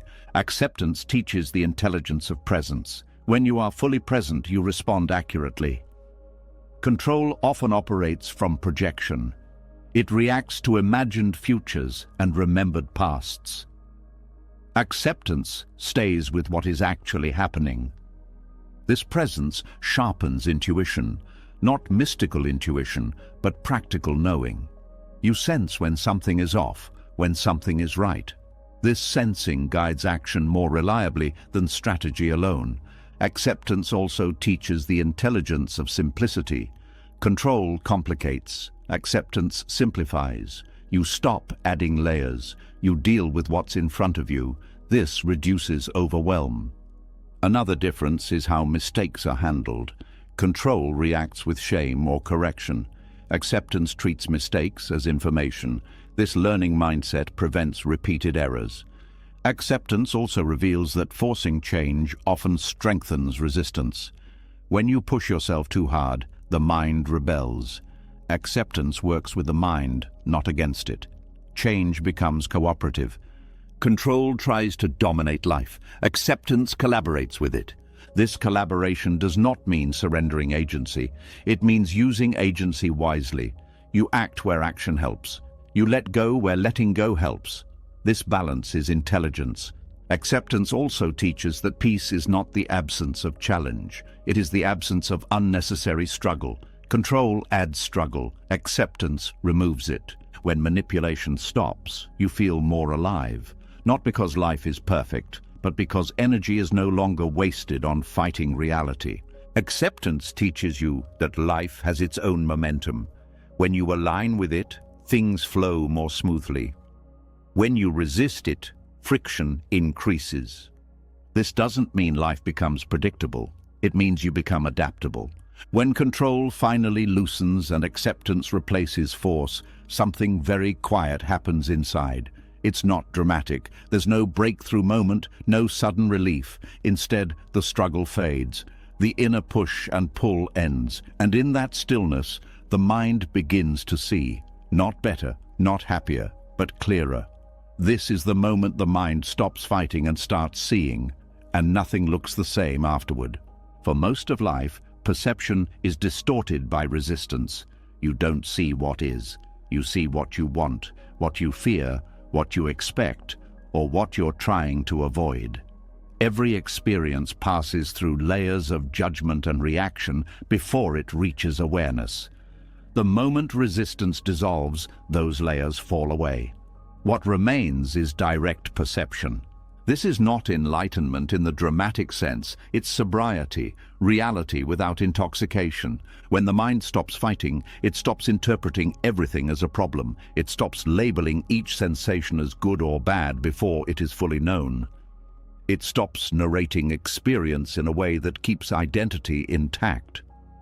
Seeing replaces storytelling. At first, this can feel strange, even disappointing. You may expect peace to feel warm or comforting, but clarity often feels neutral, clean, undeniable. Reality becomes simpler but not easier. The difficulty is still there. The pain still exists. The uncertainty still remains. But the confusion around them disappears. Confusion is what resistance creates. Clarity is what acceptance reveals. When resistance dissolves, perception sharpens because attention is no longer split. Before, part of the mind was fighting, another part was defending, another part was planning escape. Now attention gathers. It rests in what is happening. This unified attention sees details that were always present but never noticed. You begin to notice subtle sensations in the body, microtensions softening, the exact texture of emotion, the difference between fear and anticipation, between sadness and fatigue. These distinctions matter because they change how you respond. When perception sharpens, reaction slows. You no longer confuse sensation with threat.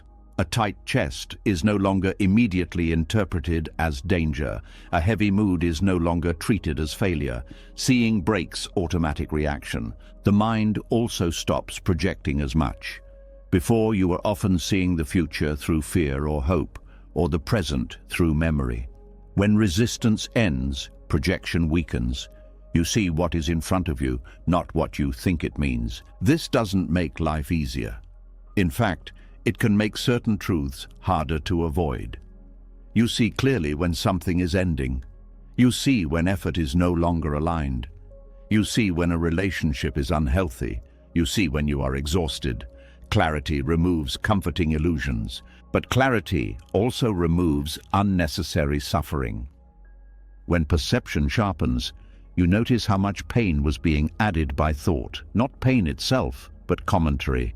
The "this shouldn't be happening," the "what if this never ends," the "why am I like this?" When these thoughts fall away, experience becomes more manageable, even if it remains difficult. Seeing also reveals that many struggles were never about the situation. They were about resistance to the situation. The mind was fighting a version of reality that no longer existed or never did. Once the fight ends, energy returns. Another change is how you experience time. When resistance is present, time feels heavy or rushed. You want the moment to end or you want to get somewhere else. When resistance dissolves, time becomes neutral. Moments unfold without pressure. You are no longer pushing the present away or pulling the future toward you. This changes how patience feels. It's no longer an effort, it's simply the absence of urgency. Perception also becomes more accurate emotionally. You stop exaggerating, you stop minimizing, you feel what you feel without turning it into identity. Sadness is sadness, fear is fear. They are no longer evidence of failure or signs of regression. They are states passing through awareness. When the mind stops fighting, it stops defending self-image. This is crucial. Defense distorts perception. You see criticism as attack. You see feedback as threat. You see uncertainty as danger. Without defense, you see information instead of insult. This makes learning possible. Seeing clearly also reveals cause and effect more honestly. You notice how certain thoughts lead to tension, how certain habits lead to fatigue, how certain boundaries restore energy. This understanding doesn't come from analysis. It comes from observation without interference. Reality becomes simpler because you stop adding layers. You stop making everything about you, about your worth, about your story, about your future. Things are allowed to be what they are. Simple does not mean pleasant. It means direct. When perception sharpens, you also notice how little control you actually have. This is not discouraging. It's freeing.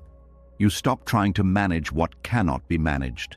You focus on what you can actually respond to. This reduces anxiety. You also notice how rarely life demands a dramatic response. Most moments require simple presence, listening, resting, speaking honestly, letting go. Resistance made everything feel urgent. Seeing reveals that urgency was mostly imagined. Another shift happens in how you experience other people.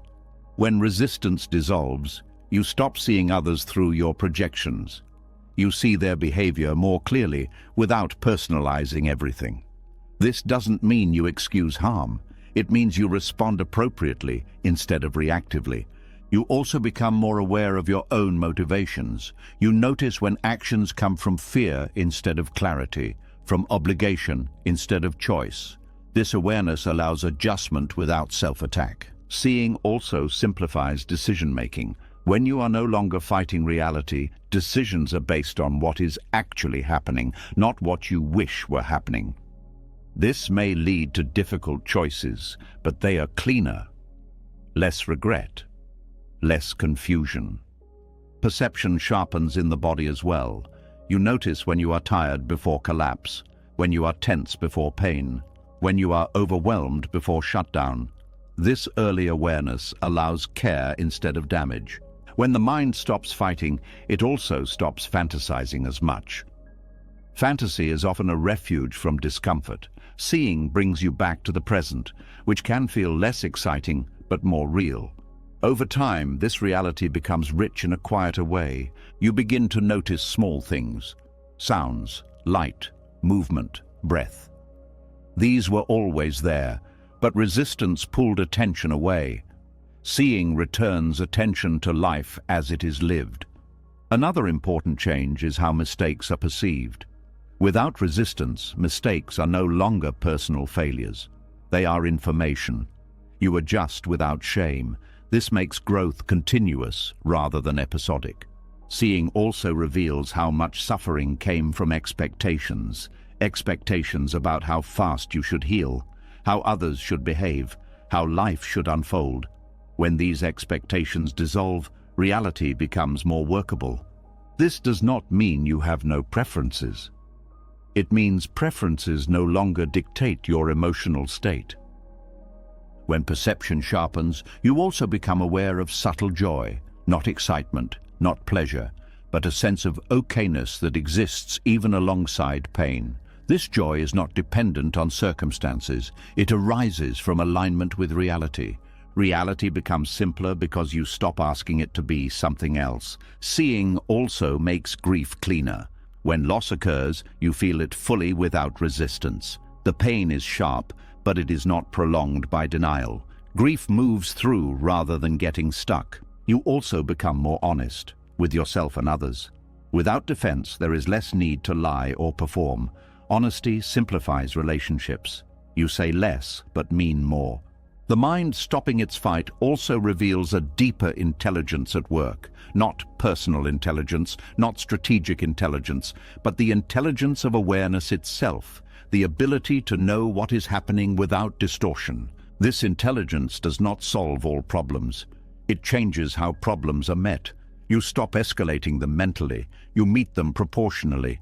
Seeing also removes a sense of victimhood, not by denying harm, but by removing the belief that life is happening to you personally. Life is happening. You are part of it. This perspective reduces bitterness. Another effect is reduced mental noise. Thoughts still arise, but they are not sticky. You don't chase them. You don't wrestle with them. They pass. Silence increases naturally. In that silence, perception becomes more refined. You notice intention before action, emotion before reaction. This gives you choice. Reality becomes simpler because it is no longer filtered through constant interpretation. This simplicity does not make life painless. It makes it navigable. When the mind stops fighting, it also stops seeking constant reassurance. You don't need life to prove anything. You don't need guarantees. You meet what comes. This meeting creates confidence, not bravado, quiet confidence. The confidence that comes from knowing you can see clearly and respond. Seeing also changes how you experience uncertainty. It becomes less threatening. You stop filling unknowns with fear. You let them be unknown. This reduces anxiety dramatically. The moment the mind stops fighting is the moment you realize how much energy fighting was consuming. Without that drain, you feel more alive, more present, more capable. Reality doesn't become easier. Pain still hurts, loss still hurts, change still destabilizes, but reality becomes simpler because you are no longer complicating it. This simplicity is the ground for deeper learning. When perception is clear, learning accelerates, not through discipline, but through openness. And that openness is the doorway to the next understanding, where the mind discovers it learns fastest, not when it defends itself, but when it stops protecting an image and allows truth to enter freely. When perception becomes clear and the mind stops fighting what is, another shift quietly unfolds. You start to notice how different learning feels. It's no longer heavy, no longer forced, no longer something you have to discipline yourself into. Understanding begins to arrive faster, more naturally, almost on its own. And the reason is simple. The mind is no longer defending itself. Defense slows learning. Openness accelerates it. Most people believe growth requires pressure, effort, willpower, pushing through resistance. They believe the mind learns the same way muscles grow, by strain and repetition. But inner learning does not work like physical training. The mind does not open through force. It opens through safety. And defense is the opposite of safety. When the mind is defending itself, it is not curious. It is protecting an image, a story, a position. It is busy maintaining identity. And a mind that is busy protecting cannot learn efficiently because learning threatens what it already believes. Defense says, "I already know." Openness says, "Let me see." The moment the mind stops defending, it becomes receptive. Receptivity is not weakness. It is intelligence without armor. And intelligence without armor learns quickly because it does not have to filter everything through fear. Defense shows up in many forms: justification, over-explaining, blaming, minimizing, comparing, proving. These are not neutral habits. They are shields. Each one blocks information that could lead to insight. For example, when something painful happens and the mind immediately explains why it's not a big deal, learning stops. When the mind blames someone else, learning stops. When the mind turns inward and attacks itself, learning stops. In each case, defense has replaced curiosity. Openness feels different. It doesn't rush to interpret, it pauses. It allows experience to register fully. This pause is where learning happens. The mind learns fastest when it is not trying to be right. Being right protects identity. Learning dissolves it. This is why discipline and willpower have limits. They can force behavior temporarily, but they cannot force understanding. You can discipline yourself to meditate, but you cannot discipline yourself into insight. Insight arises when conditions are right. And the most important condition is openness. Openness means allowing the possibility that your current view is incomplete, that your reaction might not tell the whole story, that your assumptions might be outdated. This allowance creates mental flexibility. Flexibility accelerates learning. A defensive mind is rigid. A receptive mind is adaptive. When the mind is defending, it interprets feedback as threat. Criticism feels like attack. Failure feels like humiliation. Uncertainty feels dangerous. In this state, the nervous system is activated. Stress hormones rise, attention narrows, learning capacity drops. When defense drops, the nervous system relaxes, attention widens, information flows more freely. You see patterns instead of isolated events. You notice nuance. You integrate faster. This is not theory, it is observable. Think about moments when you truly learned something meaningful. They rarely came from pressure. They came from moments of honesty, of vulnerability, of openness to being wrong. The mind learns when it feels safe enough to admit, "I don't know." Defense hates that sentence. It feels like collapse. But in reality, "I don't know" is the doorway to insight.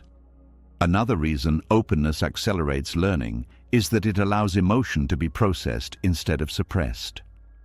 Suppressed emotion occupies mental space. It drains attention. When emotion is allowed, it completes itself. This frees cognitive resources for understanding. A defended mind is crowded. An open mind is spacious. Defense also fragments attention. Part of the mind monitors how it appears.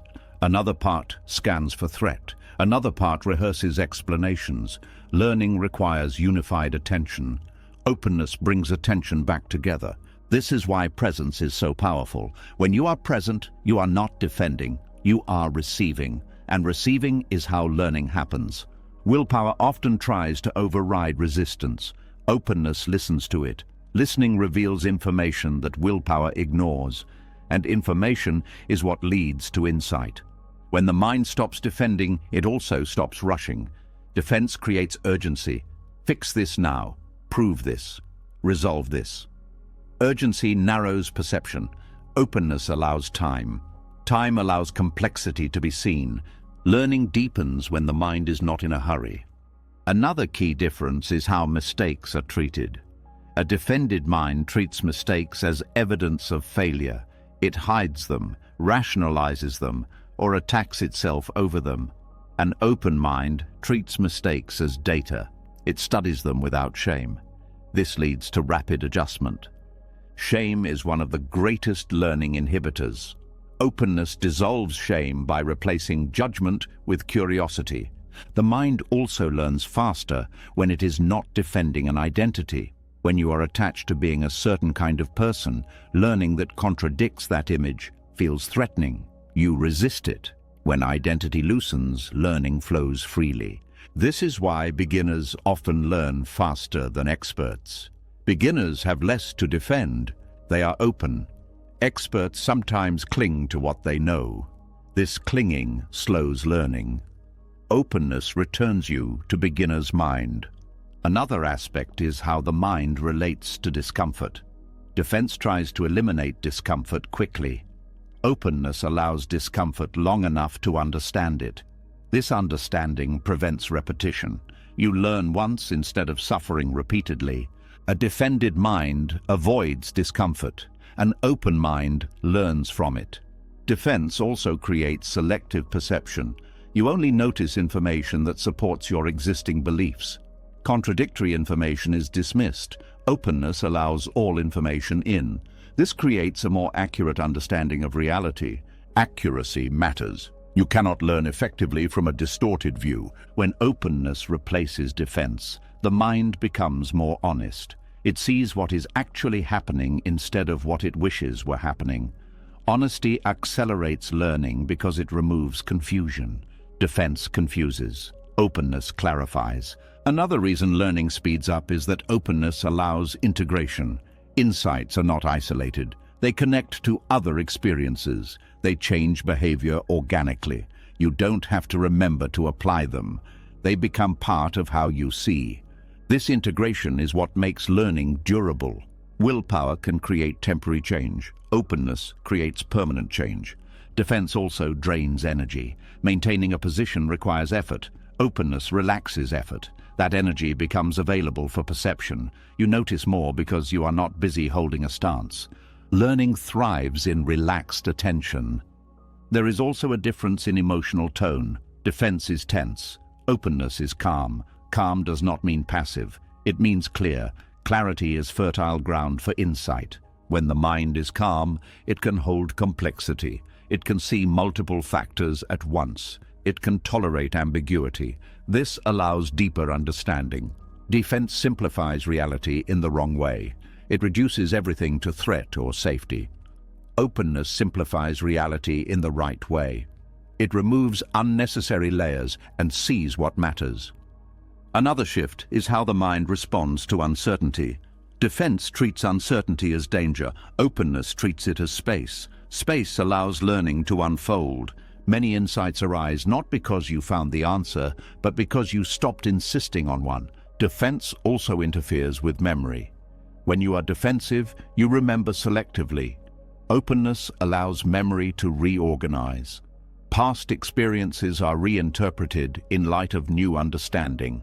This is learning at depth. Openness also changes how you listen to others.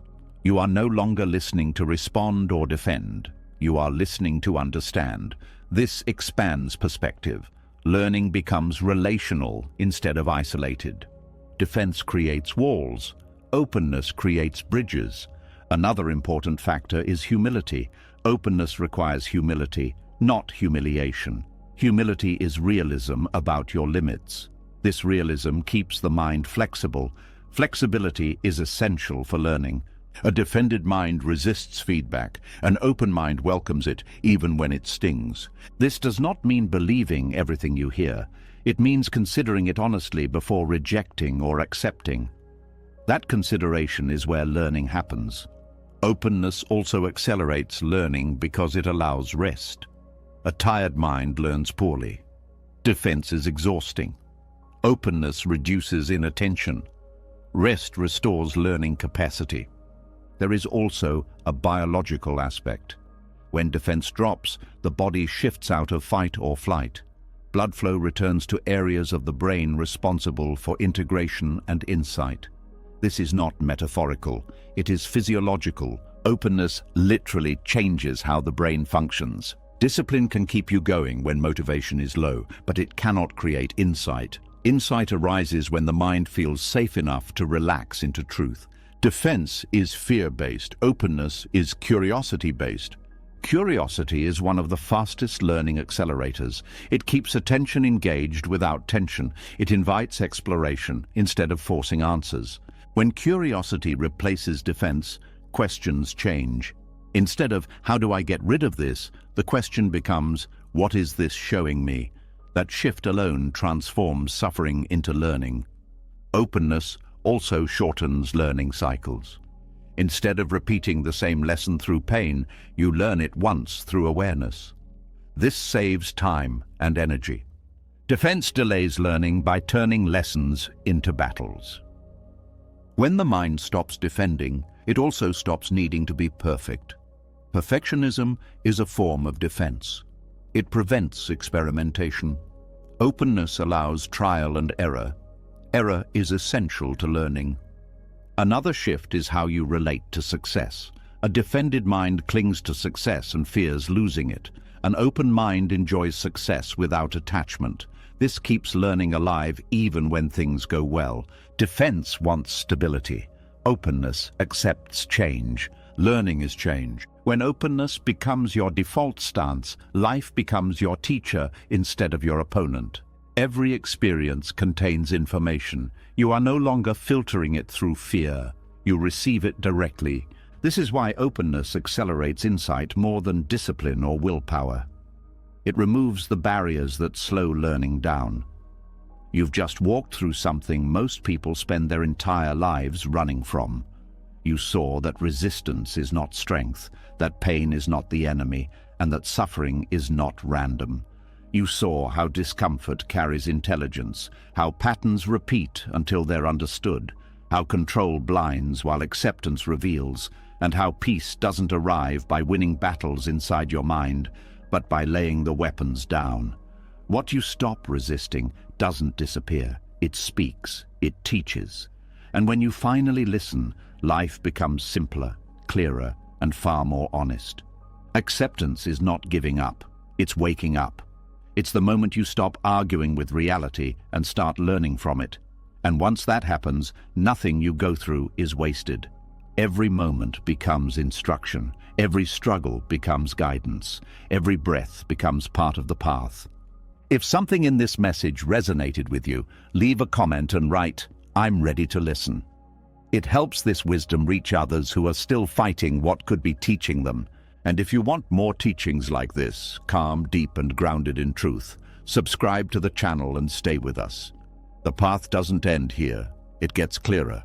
What you stop resisting begins to teach you.